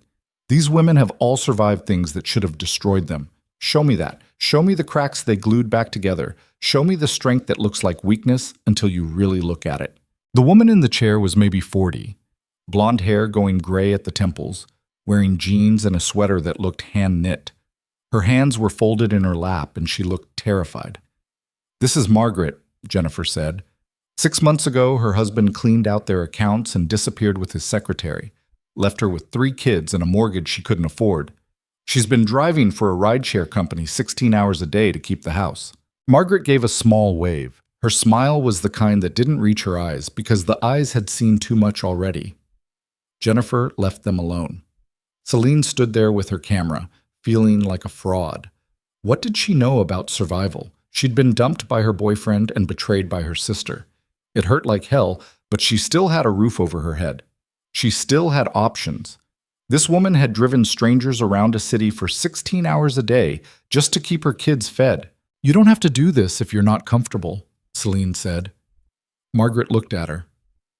"The magazine's paying me. $2,000. That's 2 months of mortgage payments. I'm doing it." "Okay, but I need you to trust me, because I'm not going to make you look pretty. I'm going to make you look real." "Real's all I've got left." Selene started shooting. At first, Margaret was stiff, posed, trying to smile like she thought she was supposed to. But Selene kept pushing, kept asking questions between shots, kept talking until Margaret forgot there was a camera pointed at her face. "What's the hardest part?" Selene asked. "The mornings. Waking up and realizing he's still gone. That this is still my life." Click. "What keeps you going?" "My kids. They didn't ask for this. They deserve better than what he left us with." Click. "Are you angry?" Margaret's face changed. Something raw and true pushed through the practiced calm. "Every single day." Click. That was the shot. The one where Margaret stopped performing and started existing. Her eyes slightly narrowed, jaw tight, hands gripping the arms of the chair like she might break them. A woman who'd been abandoned and was still here anyway, still fighting, still refusing to let the betrayal be the end of her story. Jennifer saw it on the monitor. That's it. That's the one. They shot 5 more women over the next 2 days. A lawyer who'd been fired after reporting harassment and had started her own firm. A mother who'd lost custody of her kids to a system that believed her ex's lies and was clawing her way back through appeals and supervised visits. An artist who'd walked away from an abusive relationship with nothing but the clothes she was wearing and had built a career from rage and canvas and paint that looked like screaming. Each one broke Selene a little more, because she saw herself in every single one of them. The abandoned lawyer, the discarded mother, the artist who'd had to destroy everything to create something new. By the 3rd day, Selene was running on caffeine and adrenaline and something that felt like purpose. She'd forgotten to eat, forgotten to call Damien, forgotten everything except the faces in front of her lens and the stories they were telling without words. The last subject was scheduled for 6 p.m. Selene was editing on a laptop in the corner when Riley appeared looking nervous. "Hey, so there's been a change." Selene looked up. "What kind of change?" "The last woman canceled. Family emergency. Jennifer's scrambling to find a replacement, but everyone we've called is either unavailable or not right for the series. So what do we do?" "Jennifer wants to talk to you." Jennifer was on her phone when Selene found her, pacing the length of the warehouse and speaking in clipped tones that suggested whoever was on the other end was about to lose their job. She hung up, looked at Selene. "Our last subject bailed. Riley told me. I have an idea. You're going to hate it." "Try me." "You." Selene laughed, then realized Jennifer wasn't joking. "No." "Why not?" "Because I'm the photographer, not the subject. You're both. You're rebuilding your life after a major disruption. You fit the narrative perfectly." "Jennifer, I saw the photos you took of Margaret, of all of them. You know what you captured? Recognition. You saw yourself in those women and it showed. So stop hiding behind the camera and get in front of it." "I can't." "Why not?" "Because standing in front of a camera meant being seen. Really seen. Meant exposing the parts of herself she'd been trying to outrun since the dinner 3 weeks ago. Meant admitting that she was still broken, still bleeding, still figuring out how to be a person again. "I'm not ready," Selene said. "Nobody ever is. That's the point." Jennifer's voice softened slightly. "Look, I get it. It's terrifying. But this series is about women who refuse to stay down. You're one of them, whether you admit it or not." Selene thought about Margaret's face. the anger barely contained beneath practiced calm, the strength that looked like exhaustion until you understood what it was holding up. "Who would shoot it?" she asked. "Riley. She's been assisting me for 2 years. She's good." And what would I have to do? Just be honest. Answer questions. Let us see what survival actually looks like. Every instinct Selene had screamed no. This wasn't what she'd signed up for. This wasn't the plan. She was supposed to be behind the camera, not in front of it, safe, invisible, in control. But maybe that was the problem. Maybe she'd spent her whole life trying to be invisible, and it had gotten her exactly nowhere. "Okay," she said, "but I want creative approval on which shots you use." "Deal." 20 minutes later, Selene sat in the chair Margaret had occupied 2 days ago. Riley stood behind the camera, looking both excited and terrified. Jennifer stood off to the side with a notepad, ready to ask questions. The lights were too bright. The chair was too hard. Selene's heart was trying to punch its way out of her chest. "Whenever you're ready," Riley said. Jennifer started with the easy questions. "Name, age, what brought you to New York?" Selene answered on autopilot, barely hearing her own voice. Then Jennifer went deeper. "Tell me about the betrayal." Selene's throat closed. "Do I have to?" "No, but you should." The camera stared at her like an eye that never blinked. Selene stared back. Thought about lying, about giving them some sanitized version of events that would make her look sympathetic but not pathetic. But Margaret hadn't lied. None of them had. They'd all stood in this exact spot and bled for the camera because someone needed to see it. Someone needed to know they weren't alone. "My boyfriend left me for my sister," Selene said. The words came out flat, empty. "At a family dinner, in front of everyone. He said he tried to fight it, but love was love and he hoped I'd understand." Click. "Did you? Understand?" "No, I still don't. You don't accidentally fall in love with someone's sister. You don't wake up one day and realize you've been fucking the wrong woman for 4 years. Click. What was the worst part? Selene thought about it, really thought. Everyone acting like I was the problem. Like if I just tried harder to understand, to forgive, to move on, then everything would be fine. Like my pain was an inconvenience they needed me to get over so they could stop feeling uncomfortable. Click. Are you angry? The same question she'd asked Margaret. And just like Margaret, Selene felt something crack open inside her chest. Yes. Click. At who? Everyone. Elliot for leaving, Vivian for taking him, my mother for hiring someone to follow me instead of asking if I was okay. My father for pretending none of it was happening. Myself for not seeing it coming. Click. Do you think you should have seen it coming? I don't know. Maybe. There were signs. Times when Vivian would text him, and he'd smile in a way he didn't smile at me anymore. Times when she'd touch his arm and it would linger a second too long. But I ignored it because acknowledging it would have meant admitting my sister was capable of that, and I didn't want to believe she was. Click.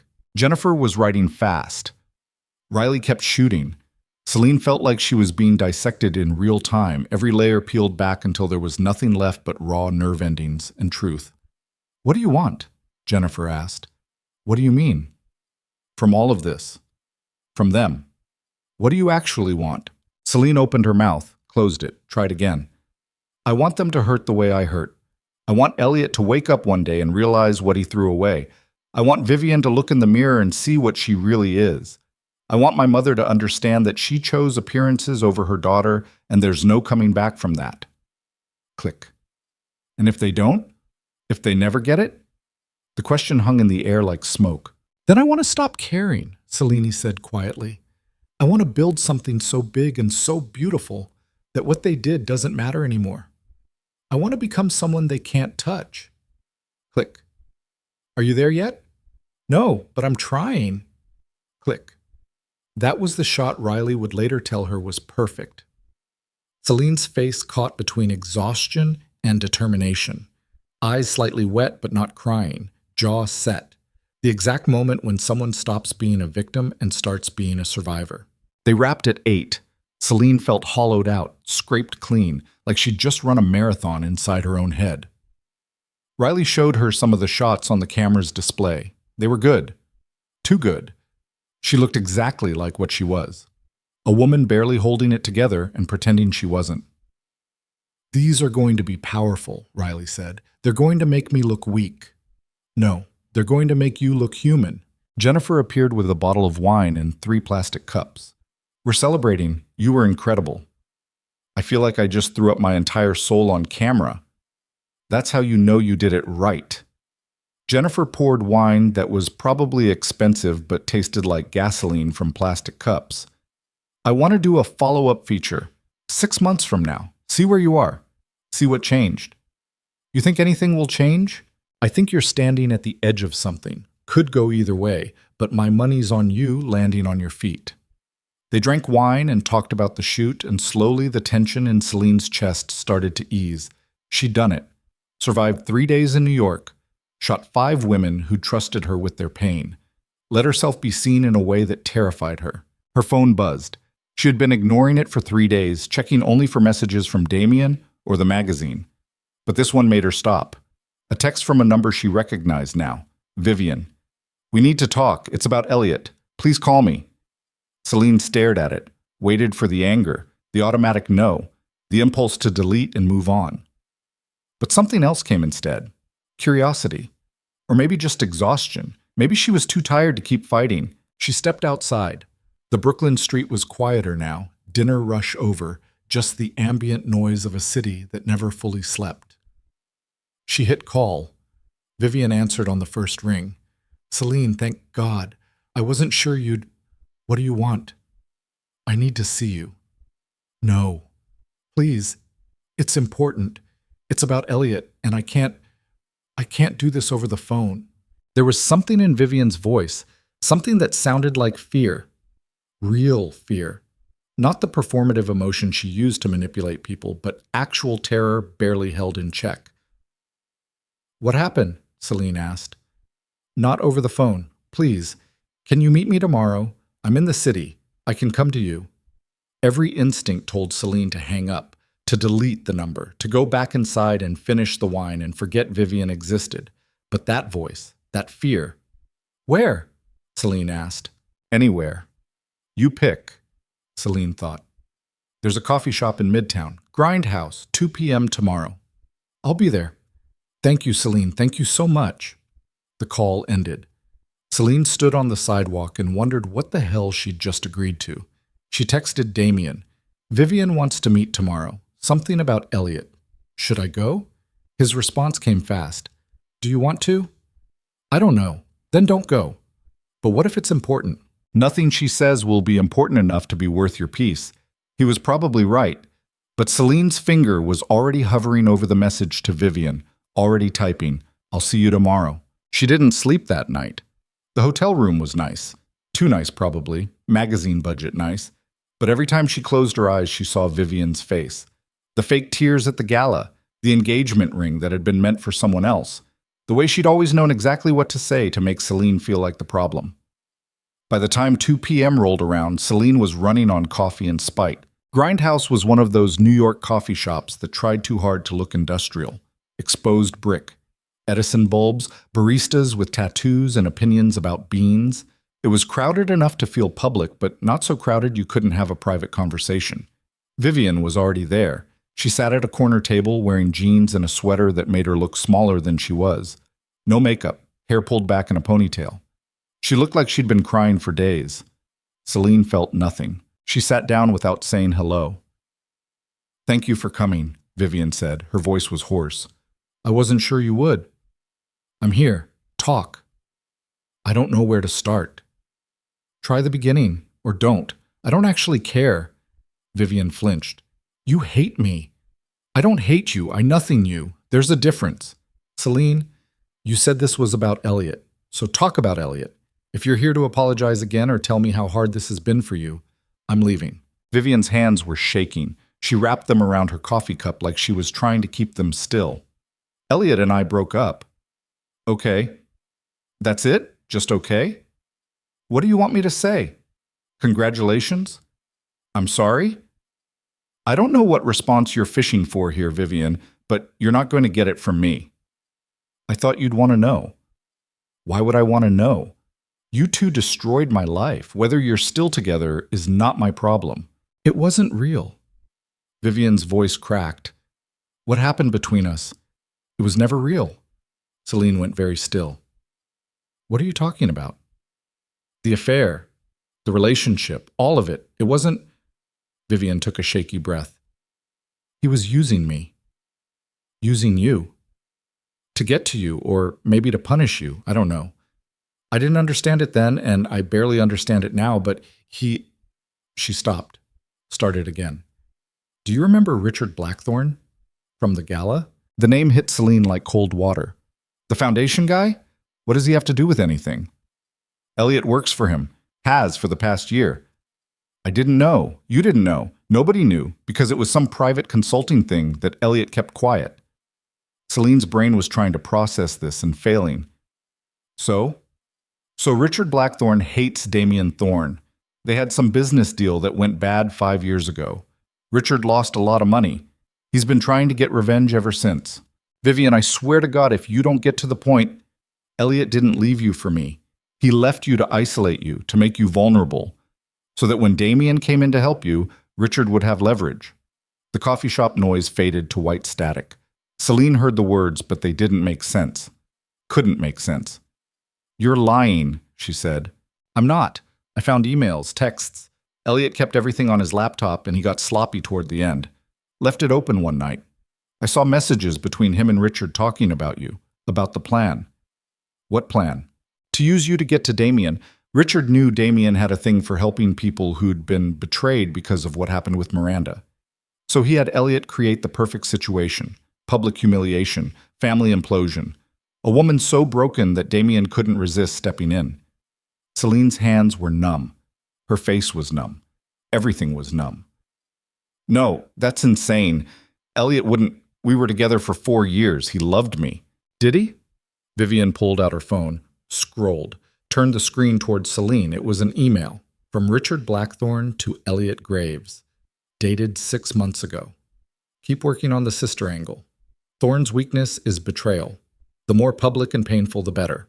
Once he's emotionally invested in the Mercer girl, we'll have what we need. Selene's vision blurred. She scrolled down, found another email. Excellent work at the dinner. Her reaction was perfect. Give it a few weeks for maximum damage, then I'll make sure Thorne hears about it. He won't be able to resist. And another. The gala went exactly as planned. He's protective of her already. Now we wait for him to show his hand. Selene pushed the phone away, stood up. The chair scraped loud against the floor. People turned to look. I need to leave. Selene, wait. Don't touch me. Vivian had reached out. Selene jerked back like she'd been burned. Don't fucking touch me.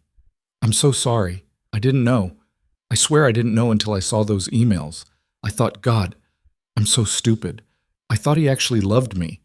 But he was just using me to get to you. We were both just pieces in whatever game Richard was playing.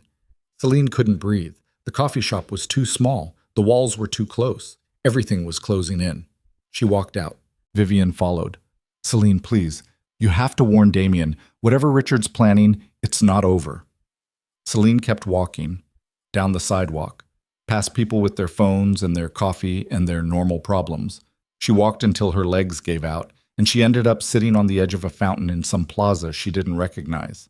Vivian sat beside her, kept her distance but stayed close enough to talk. I know you hate me, Vivian said. I know I don't deserve your forgiveness. But please believe me when I say I didn't know. I thought... Her voice broke. I thought I was finally the special one, the chosen one. I thought for once in my life someone picked me over you. Get out of here. Selene, get the fuck out of here before I do something we'll both regret. Vivian stood, hesitated. The emails are on my phone. I can send them to you. You're going to need proof when you talk to Damien. She walked away. Selene sat by the fountain and tried to make her brain work. Tried to process what she'd just learned. Tried to understand how every single thing that had happened in the past month had been manufactured. Staged. Performed for an audience of one. 4 years with Elliot. 4 years of believing she was loved. And it had all been leading to this. To her being broken enough that Damien Thorne would notice. Would step in. Would expose whatever vulnerability Richard Blackthorne needed to destroy him. Her phone buzzed. The emails from Vivian, dozens of them, a complete record of her own destruction, planned and executed like a military operation. She called Damien. He answered on the first ring. How'd it go with your sister? Where are you? My office. Why? What happened? I need to see you now. Selene, you're scaring me. Good. You should be scared. We both should be. She took a car to his office, a building in Midtown that looked like it ate smaller buildings for breakfast. All glass and steel, and the kind of security that made you feel like you were entering a government facility. Damien met her in the lobby, took one look at her face, and his expression went dark. Upstairs, he said. His office was on the 42nd floor, windows overlooking half the city, furniture that looked uncomfortable and expensive, photos on the walls of buildings and projects and investments that had probably made him obscene amounts of money. Selene threw her phone on his desk. Read the emails. He picked up the phone, started scrolling. She watched his face change, watched the color drain, watched something dangerous slide behind his eyes. Where did you get these? His voice was quiet. Too quiet. Vivian, she found them on Elliot's laptop. And you believe her? I don't know what I believe anymore, but those emails are real. I can see that much. Damien kept reading. His jaw got tighter with each message. Finally, he set the phone down and stood very still, like he was afraid if he moved, he'd break something. Richard Blackthorne, he said, that son of a bitch. Is it true? What happened between you two? 5 years ago, I bought out a company he wanted, cost him $100 million, and made him look incompetent in front of his investors. He swore he'd get me back. Damien turned to look at her. I didn't think he'd go this far. This far? Damien, he orchestrated my entire life falling apart. He turned my boyfriend into an actor, and my sister into a prop, and me into bait. Everything that happened, the dinner, the gala, all of it, was designed to get to you. I know. You know? That's all you have to say? What do you want me to say, Selene? That I'm sorry? That I didn't see this coming? I saw it. I knew Richard was up to something. I just didn't know it involved you. The words hit her like a slap. You knew. Not the details. But I knew he was planning something. I've been expecting it for months. And you didn't think to mention this? You didn't think that maybe I should know I was being used? I didn't know you were part of it until the gala. And by then, he stopped, ran a hand through his hair. By then I thought I could protect you from whatever was coming. Protect me? You made it worse. You played right into his hands. Every time you helped me, every time you showed up, you gave him exactly what he wanted. Evidence that you cared, that you were invested, that I mattered to you. You do matter to me. Don't. Selene's voice cracked. Don't say that. Not now. Not when everything between us was manufactured by someone else. That's not true. Isn't it? Richard needed you to care about me so he could use me against you. So he had Elliot break me down and then made sure you were there to pick up the pieces. Every moment we've had, every conversation, every time you looked at me like I was something other than a tool, it was all part of the plan. Damien moved towards her. She backed up. Selene, did you know, she asked, when you walked up to me after the gala, when you offered to help, when you took me to your house and gave me that assignment in New York, did you know I was part of whatever game you and Richard were playing? No, I swear I didn't know the details. But you suspected something. He didn't answer, didn't need to. The truth was written all over his face. Oh my God. Selene felt something break inside her chest, something that couldn't be fixed. You used me too. You saw an opportunity to get ahead of Richard's plan and you took it. You made yourself look like the hero so that whatever he was planning would backfire. It wasn't like that. Then what was it like, Damien? Explain it to me. Make it make sense. I wanted to help you. Why? Because I needed it? Or because helping me gave you an advantage? Both. I don't know. Does it matter? Yes, it matters. Because I trusted you. I let you in. I let you see parts of me I don't show anyone. And the whole time you were just making moves on a chessboard I didn't even know existed. Damien's phone rang. He ignored it. It rang again. I need to take this. Of course you do. He answered, listened. His face went pale. When? How much? Fuck. Okay. I'll be there in 20. He hung up. I have to go, he said. There's a problem with one of my investments. Richard just made a move. He's trying to tank a project I've been working on for 3 years. So go. Selene, go, Damien.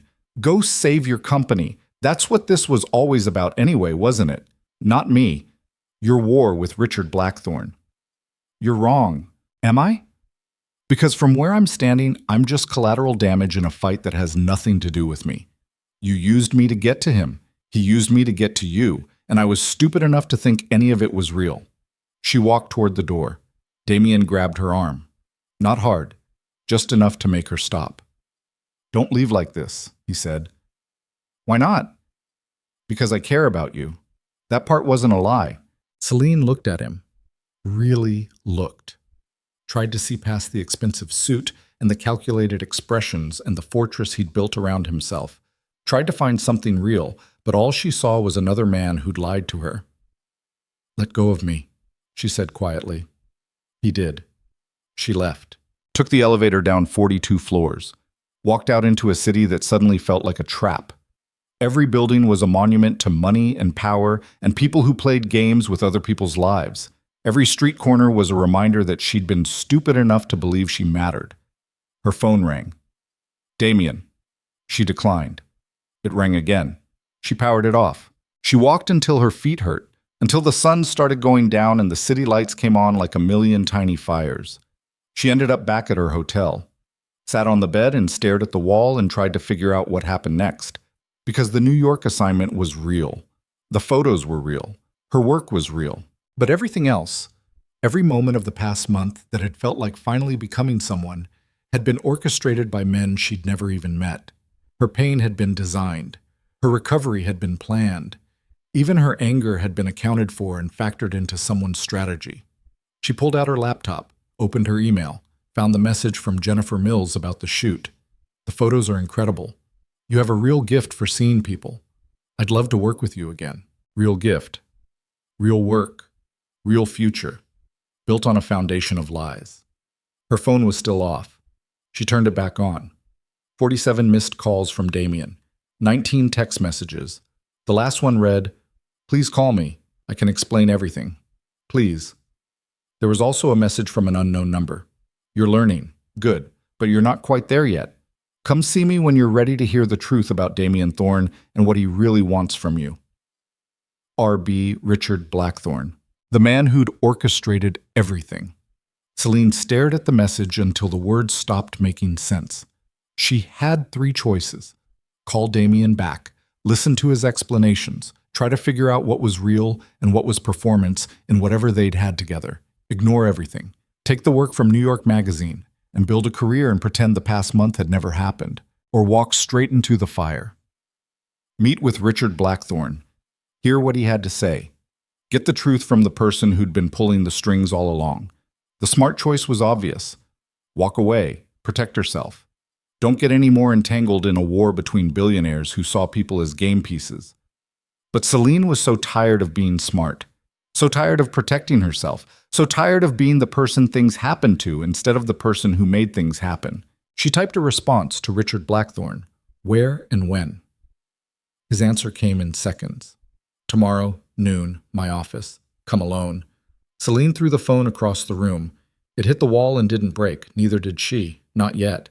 But tomorrow she was going to walk into the office of the man who'd destroyed her life and demand answers. Tomorrow she was going to stop being anyone's pawn. Tomorrow she was going to become something else entirely. Something dangerous. Something they should have been afraid of from the start. The city hummed outside her window. A million lights marking a million lives that weren't hers. Selene sat in the dark and felt something shift inside her chest. Not hope, not anger. Something colder, something sharp, something that understood, finally, that nice girls finished last. And she was done being nice. Selene didn't sleep. She lay in the hotel bed watching shadows from passing cars slide across the ceiling like ghosts, and tried to remember who she'd been before all of this. Before Elliot.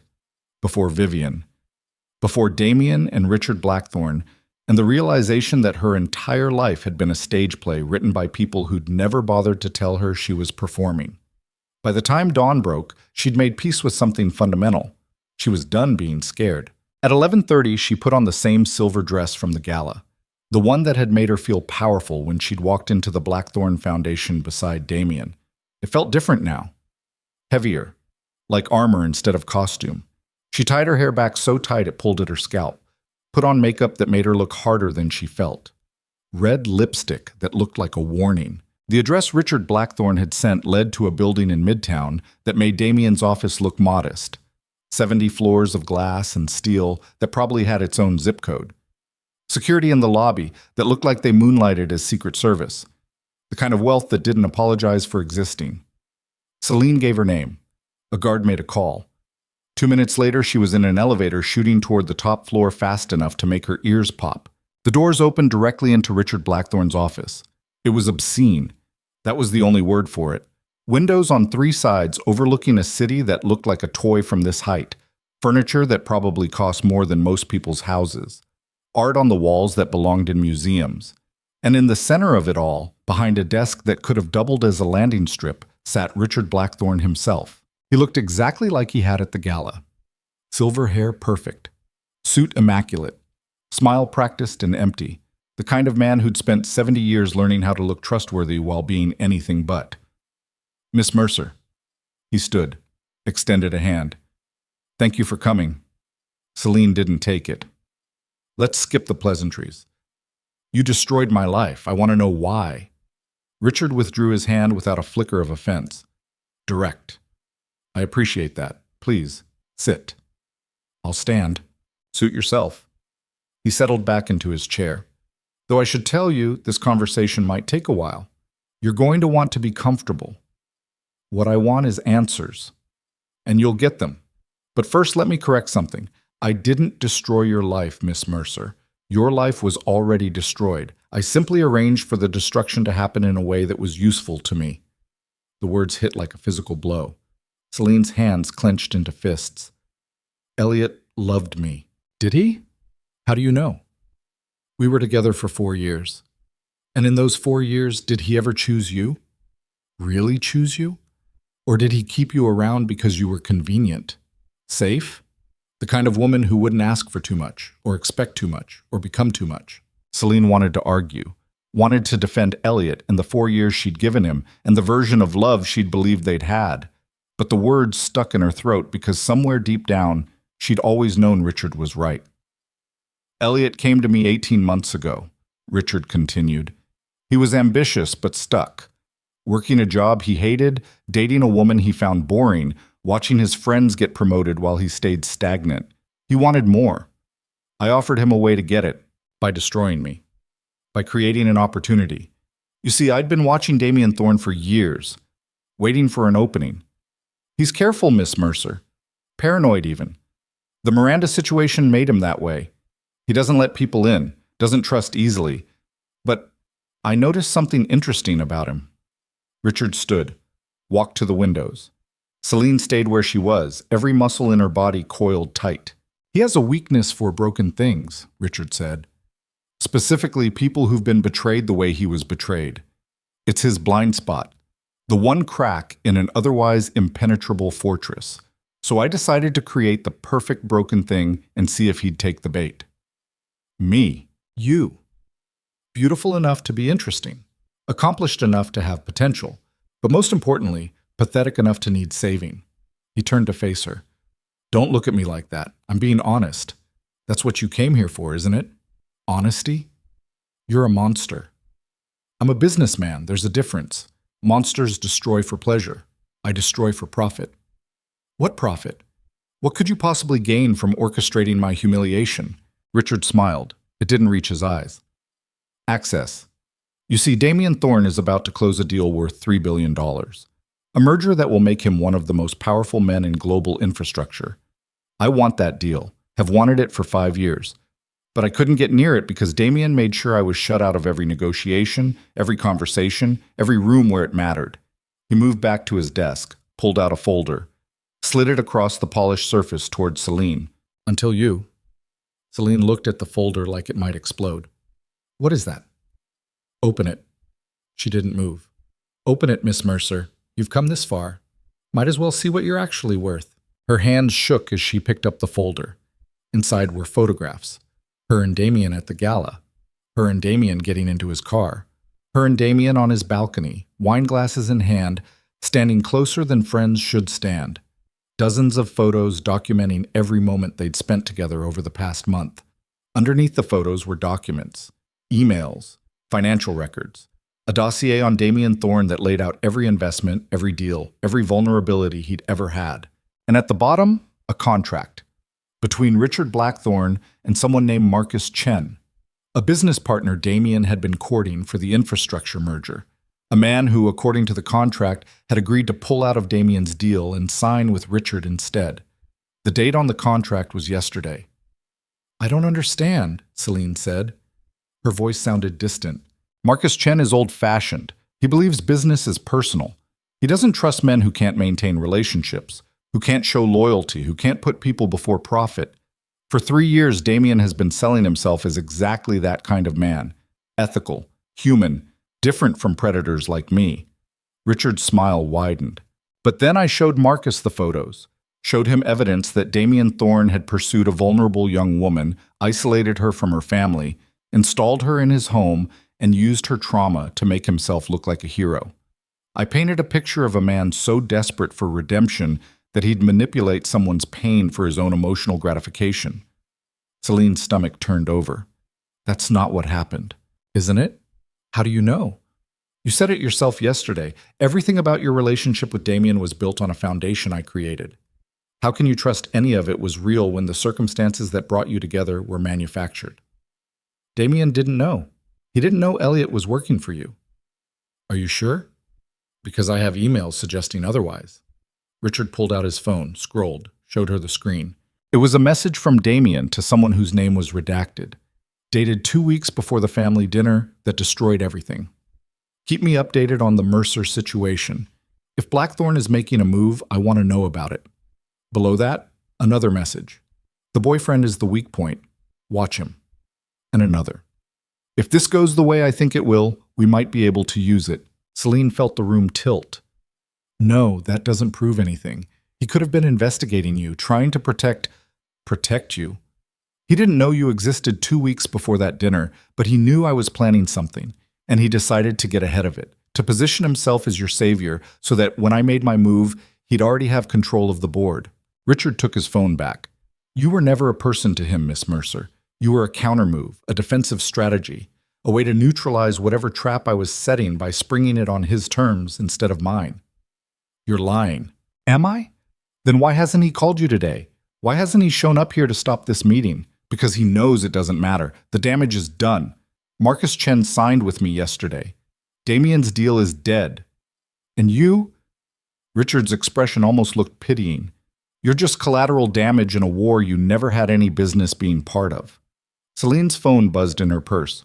She pulled it out with shaking hands. A text from Damien. "Where are you? Please tell me you're not doing what I think you're doing." Then another. "Don't meet with Richard. Whatever he tells you is designed to break us apart. Don't let him win." Then a third. "Selene, please. I can explain everything. Just give me a chance." Richard watched her read the messages. He's panicking. Good. He should be. He's about to lose everything he spent 5 years building, and it's all because he made the same mistake I made. He underestimated how far I was willing to go. Selene looked up from her phone. "What do you want from me?" "Nothing. You've already served your purpose. The photos, the appearance of impropriety, the evidence that Damien Thorne is just as ruthless and manipulative as the rest of us, it's all I needed. Marcus Chen is a moral man. He won't do business with someone he considers a predator. So that's it? You destroy my life, use me to destroy Damien, and now you're done with me?" "Essentially, yes. Though I wouldn't say I destroyed your life. If anything, I forced you to finally start living it. Look at you. A month ago, you were a forgettable girl with a forgettable job and a boyfriend who treated you like furniture. Now you're a photographer with a career and a spine. You should be thanking me." The rage that crashed through Selene was so pure it felt like clarity. "Thank you? You heard me? I set you free. Everything you've become in the past month, the strength, the anger, the refusal to accept how you've been treated, that's real. That's yours. I didn't create it. I just gave you the push you needed to find it." by turning my entire life into a lie. Your life was already a lie. You just didn't know it yet. Richard sat back down. Now you do. So the question is, what are you going to do about it? Celine's phone buzzed again. Another text from Damien. I'm on my way. Don't sign anything. Don't agree to anything. Just wait for me. He thinks I'm here to make a deal with you, Selene said. Are you? I don't know what I'm here for anymore. Richard laughed, actually laughed, like she'd said something genuinely amusing. You came here for the truth, and now you have it. Elliot never loved you. Damien never saved you. Your sister was just a pawn like you were. Every moment of the past month was orchestrated by people who saw you as a tool, not a person. He leaned forward. But here's the thing, Miss Mercer. Now that you know, you have a choice. You can walk away, build your photography career, pretend none of this happened and hope the nightmares eventually stop. Or what?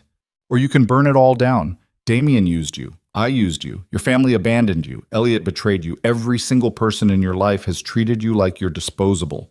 So stop being disposable. Become something they can't use, something they can't ignore, something they're afraid of.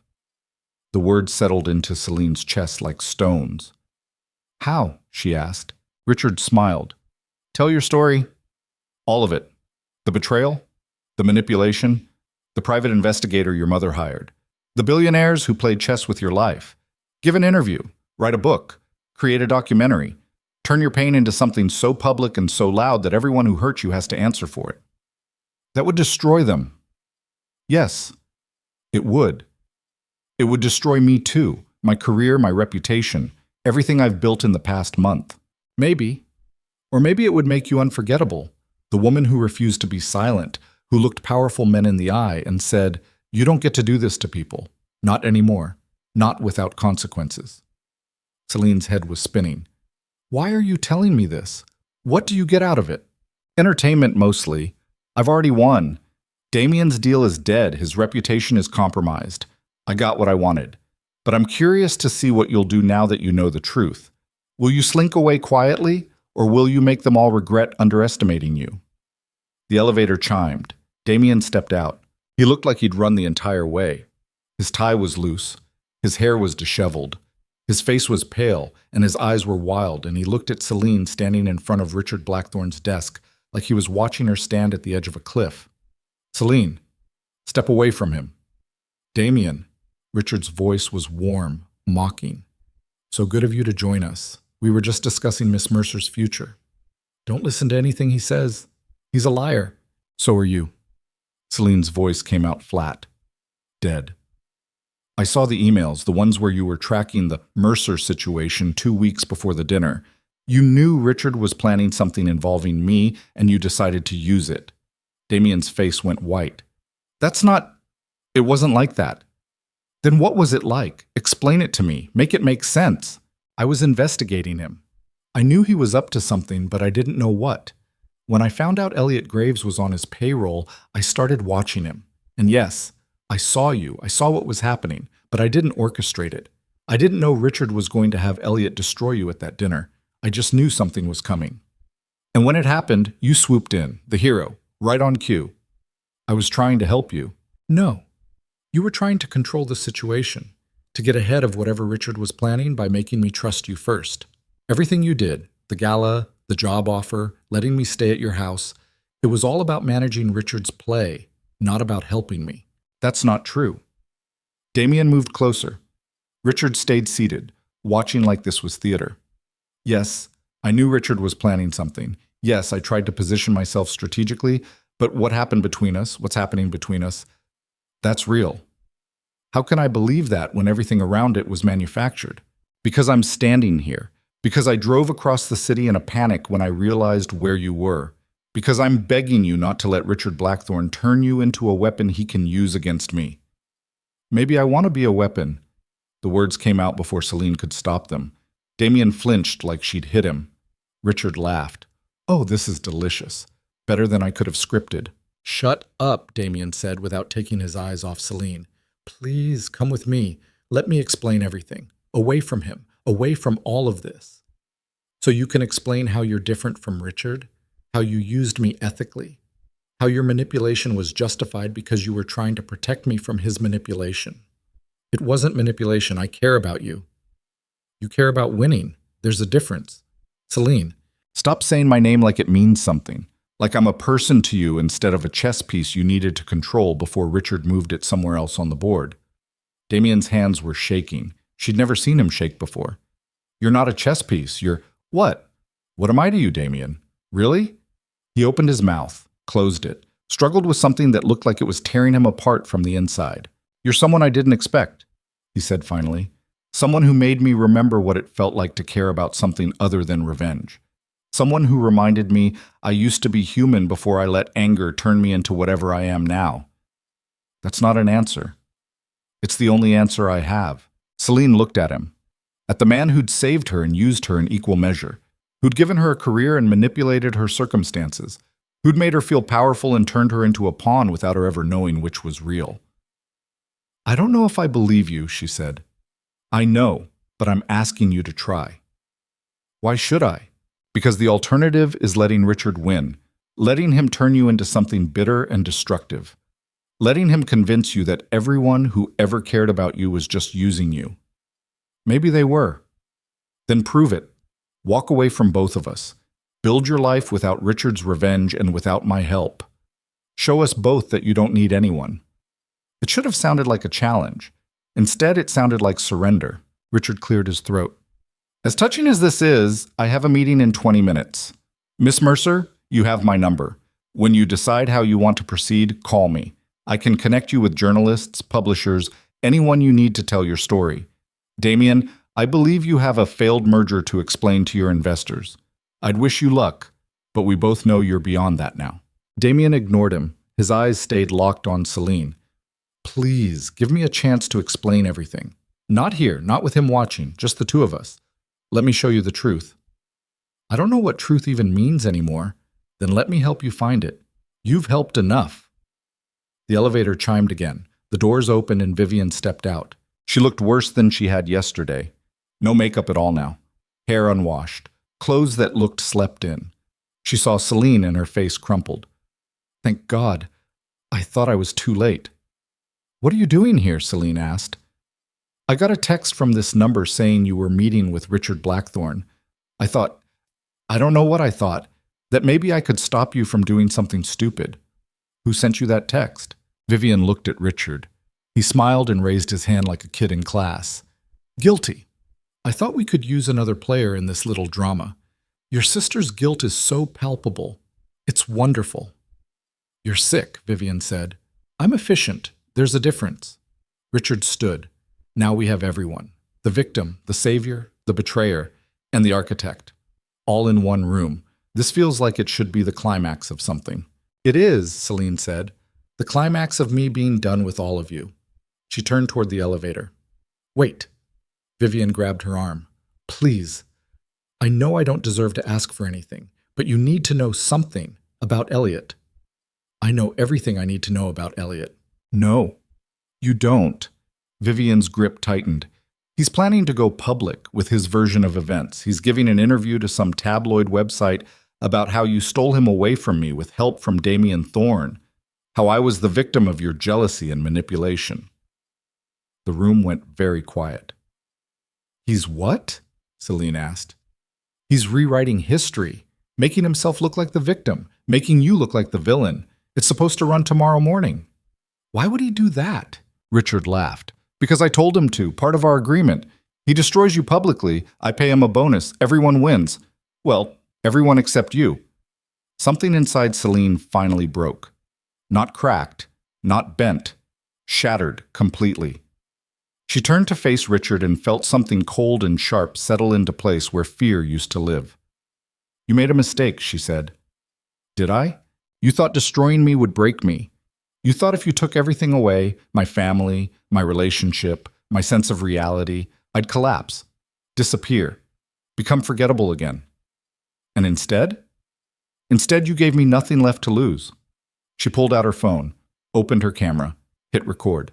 My name is Selene Mercer, she said to the camera, and I'm about to tell you a story about two billionaires who played chess with my life, about a man who betrayed me on command, about a sister who was as much a victim as I was, about a mother who hired someone to stalk me, and about how I'm done being silent. Selene, don't. Damien's voice was desperate. Whatever you're about to do, think about the consequences. I have. I'm done caring about them. She turned the camera on Richard. This is Richard Blackthorne. He orchestrated the destruction of my relationship as part of a business strategy against Damien Thorne. He paid my boyfriend to betray me. He used my pain as leverage in a corporate war I never knew I was part of. Richard's smile didn't falter. You have no proof. I have Vivian's phone full of emails between you and Elliot. Detailed plans, financial transactions, everything. She turned the camera to Damien. And this is Damien Thorne. He knew Richard was planning something involving me and decided to use it to his advantage. He positioned himself as my savior while actually just trying to control Richard's strategy before it could hurt him. That's not the full story, Damien said. Then tell me the full story. Right now. On camera. Let the world decide who's telling the truth. Damien looked at the camera, at Selene, at Richard, who was watching this unfold with barely contained glee. I did know Richard was planning something, Damien said slowly. I've been tracking his movements for 5 years. When I found out Elliot Graves was on his payroll, I started monitoring the situation. I saw your name come up, saw you were dating him, started looking into who you were. Why? Because I wanted to understand what Richard saw in you, what made you useful to him. And then he stopped, swallowed hard. Then I saw your photography, your work, the way you captured people like you were trying to understand them from the inside out. And I realized Richard had chosen you because you were exactly the kind of person I'd want to help. Someone real, someone broken, someone who reminded me of who I used to be. So you did use me. I used the situation.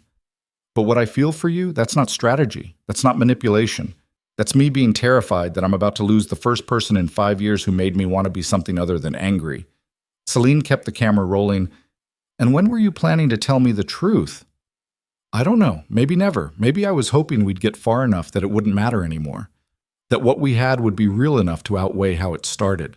That's not how this works. I know. Selene turned the camera back to Richard. Anything you want to say? Any explanation for why you thought destroying someone's life was an acceptable business strategy? Only that it worked, Richard said, and that you're all being very dramatic about something that happens every day in this city. People use each other. That's commerce. That's civilization. You're not special for being used, Miss Mercer. You're just naive for thinking you weren't. Selene stopped recording, sent the video to herself, then to Jennifer Mills at the magazine, then to every contact in her phone she could think of. What are you doing? Damien asked. Going public. You all wanted to write my story. Now I'm taking it back. Selene, wait. If you release that, it'll destroy everything. My business, your career. It'll turn all of this into a circus. Good. Let it burn. I'm tired of being the only one who pays the price for other people's games. She walked to the elevator, pressed the button. The doors opened immediately like they'd been waiting for her. Where are you going? Vivian asked. Anywhere that's not here. Please, let me come with you. Let me help you with whatever happens next. You can't help me. None of you can, because helping me has always been about what you need, not what I need. The elevator doors started to close. Damien put his hand out, stopped them. If you do this, he said quietly, there's no coming back. You can't unring this bell. I know. They'll tear you apart. The press, the internet, everyone who sees that video will have an opinion about who you are and what you did and whether you deserved any of this. Let them. At least it'll be my story they're tearing apart, not someone else's version of it. Selene, move your hand, Damien. He did. The doors closed. Selene rode down 70 floors and felt like she was falling. By the time she hit the lobby, her phone was exploding. Texts from numbers she didn't recognize. Email notifications. Social media alerts from accounts she barely remembered having. The video was spreading. Fast. She walked out into the street and the afternoon hit her like a wall. Noise and heat and people who had no idea the world had just tilted on its axis. She kept walking. No destination. Just movement. Away from Richard Blackthorne's tower. Away from Damien's desperate eyes. Away from Vivian's guilt. Away from every version of herself she'd been forced to perform for other people's benefit. Her phone rang. Jennifer Mills. Selene almost didn't answer, then did. What the hell did you just send me? Jennifer's voice was sharp, excited. Is this real? Every word. Do you understand what you've just done? This is going to be everywhere by tonight. Every news outlet, every gossip site, every... I know. Are you prepared for that? For what comes next? No, but I'm doing it anyway. Jennifer was quiet for a moment. You're either very brave or very stupid. Probably both. Good. That's what makes great art. I want to do a full feature, your side of the story, everything. Photos, interview, the works. Can you handle that? When? Now, today, while it's hot, before anyone can get ahead of the narrative. Selene looked around. She was standing on a corner somewhere in Midtown, buildings on all sides, traffic roaring past, a million people living their lives in a city that didn't care if she burned or thrived. Send me the address, she said. You're sure about this? No, but send it anyway. The address came through 30 seconds later. A studio in Chelsea. Selene caught a cab that smelled like old takeout and sweat. The driver had the radio on. A news station. And as they drove through traffic, she heard it. Her name. A breathless anchor reading breaking news about a viral video involving tech billionaire Damien Thorne and venture capitalist Richard Blackthorne. About allegations of manipulation. About a woman named Selene Mercer who was accusing powerful men of treating her life like a business transaction. They were saying her name. On the radio. In cabs and offices and apartments across the city. Her story was no longer just hers.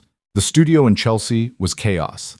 Lights and cameras and people moving fast like they were trying to catch lightning. Jennifer met her at the door. You're viral, she said without preamble. 3 million views in 2 hours. It's going to be 20 million by tonight, maybe more. Are you ready for that? Does it matter?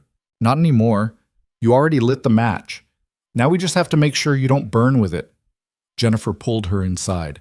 We're going to shoot fast, raw, nothing polished. I want you looking exactly like you look right now, wrecked and furious, and not apologizing for any of it. They put Selene in front of a camera again, but this time it felt different. This time she wasn't performing survival for an audience. She was living it in real time while the world watched. Jennifer asked the questions everyone would want answers to. How did you meet Elliot? When did you realize something was wrong? What did it feel like when your sister betrayed you? Did you know Damien Thorne was involved with Richard Blackthorne? Do you still have feelings for any of them? What happens next? Selene answered everything. No filter, no strategy. Just truth raw enough to draw blood. She talked about the dinner, about finding the emails, about realizing her entire life had been orchestrated by men who saw her as a tool, about recording that video in Richard Blackthorne's office because she was tired of being silent while powerful people wrote her story for her. By the time they finished shooting, it was dark outside. Selene's voice was hoarse, her face hurt from crying, her body felt like it had run a marathon. Jennifer walked her to the door. This is going to change your life, you know that, right? It already has. I mean permanently. After tonight, you'll never be anonymous again. People will know your face, your name, your story. Some will call you brave. Others will call you an attention seeker, a liar, a gold digger. Every version of you that exists in other people's heads will become public property. I know. And you're okay with that? Selene thought about Margaret, about the woman who'd driven rideshare for 16 hours a day to keep her kids fed. About the artist who'd walked away from abuse with nothing. About all the women she'd photographed who'd survived things that should have destroyed them and kept going anyway. No, she said, but I'm doing it anyway. Because the alternative is staying silent while people like Richard Blackthorne and Damien Thorne and Elliot Graves decide who I get to be. And I'm done with that. She left the studio. The street was crowded with people heading home from work, from dinner, from whatever made their lives feel meaningful. Selene walked among them and felt like a ghost, like she existed in a different dimension where everything was louder and sharper and more terrifying. Her phone wouldn't stop buzzing, texts from her mother. What have you done? Call me immediately. From her father. This is unacceptable. Take that video down right now. From Elliot. You're going to regret this. From Vivian. I'm so sorry. For everything. Please be safe. From Damien. Whatever happens next, I'm here. If you want me. She ignored all of them, kept walking until she found herself at the Brooklyn warehouse where the shoot had started 3 days ago. The building was dark now, empty. But Selene stood outside and looked up at the windows and thought about the women who'd sat in that chair before her. They'd all survived things that should have destroyed them. So would she. Even if it killed her. Her phone rang. Unknown number. She answered without thinking. Miss Mercer? A woman's voice, professional, clipped. This is Dana Wright from the New York Times. I'm hoping you'll consider giving us an exclusive interview about the video you released this afternoon. Before Selene could respond, another call beeped through. CNN. Then another.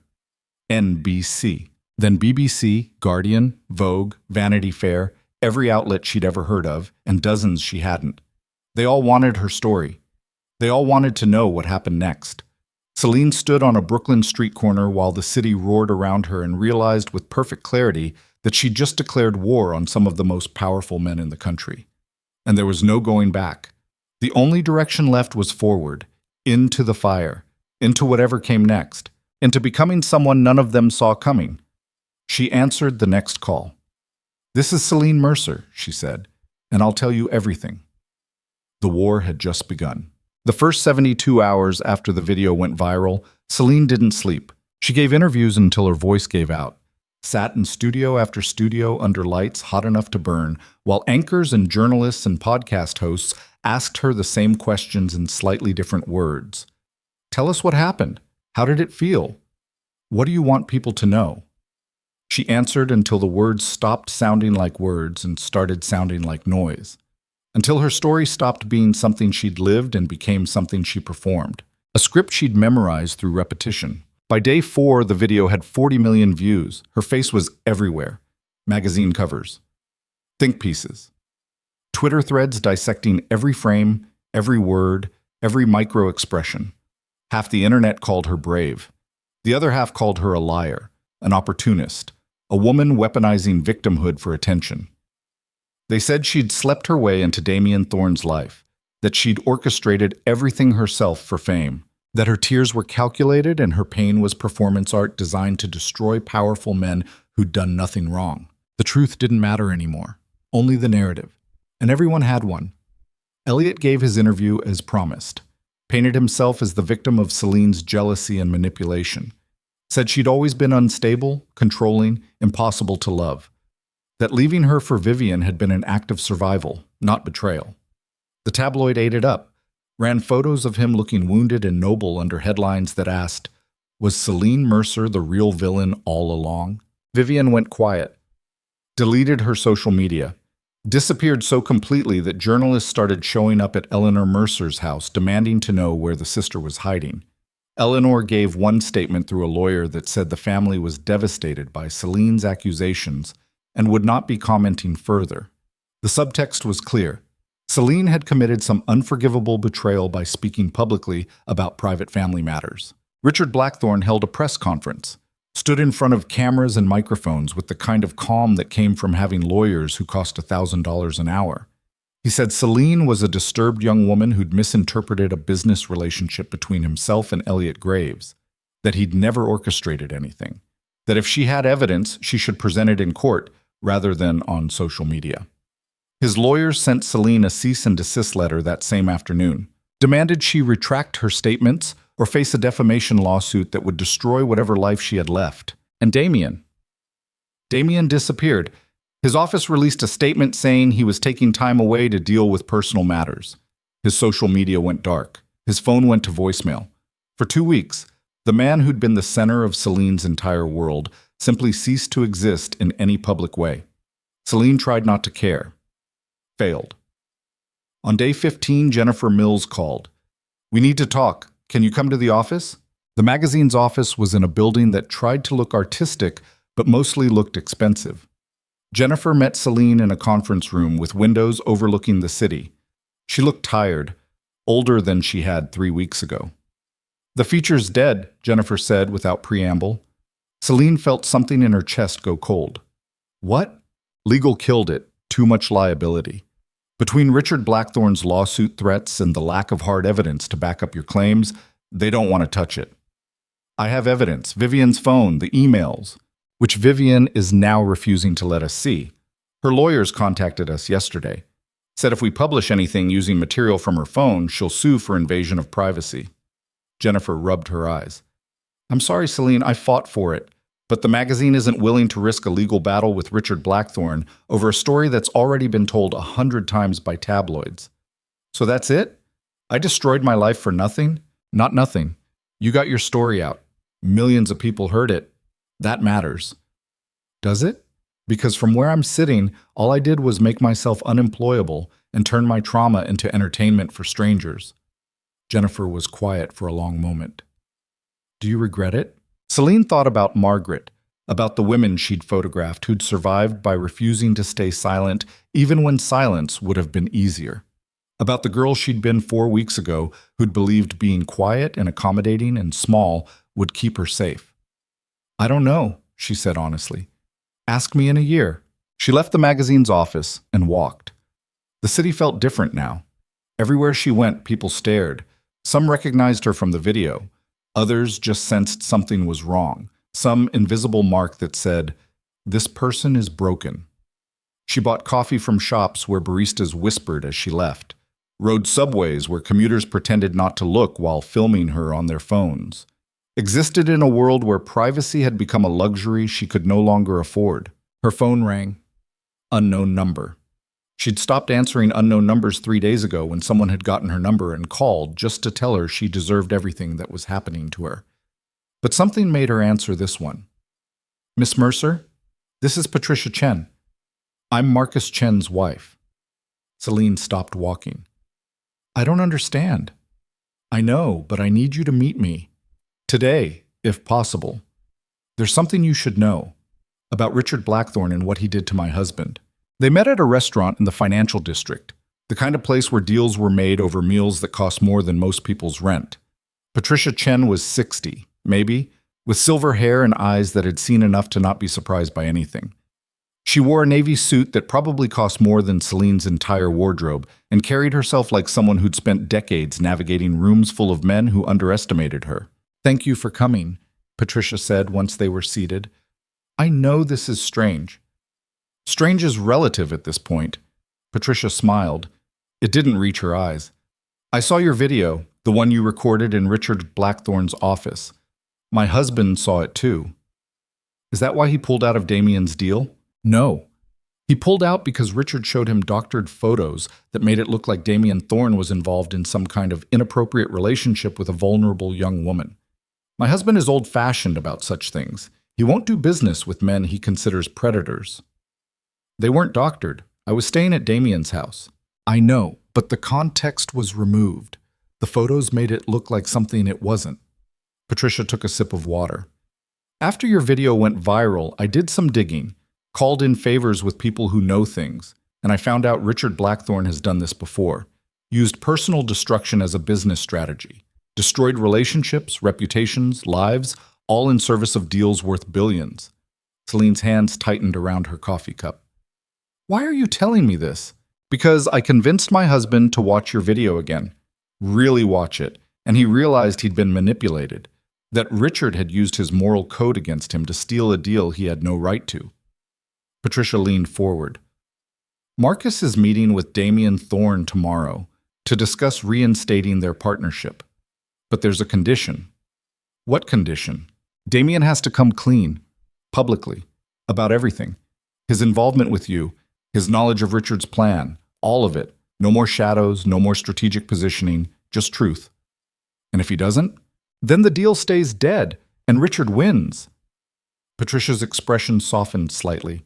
I don't know Damien Thorne well, but I know men like him. Men who've been hurt so badly they turned themselves into fortresses. They think if they're careful enough, strategic enough, they can control everything and never be vulnerable again. But vulnerability isn't weakness, Miss Mercer. It's the only thing that makes us human. Why are you really telling me this?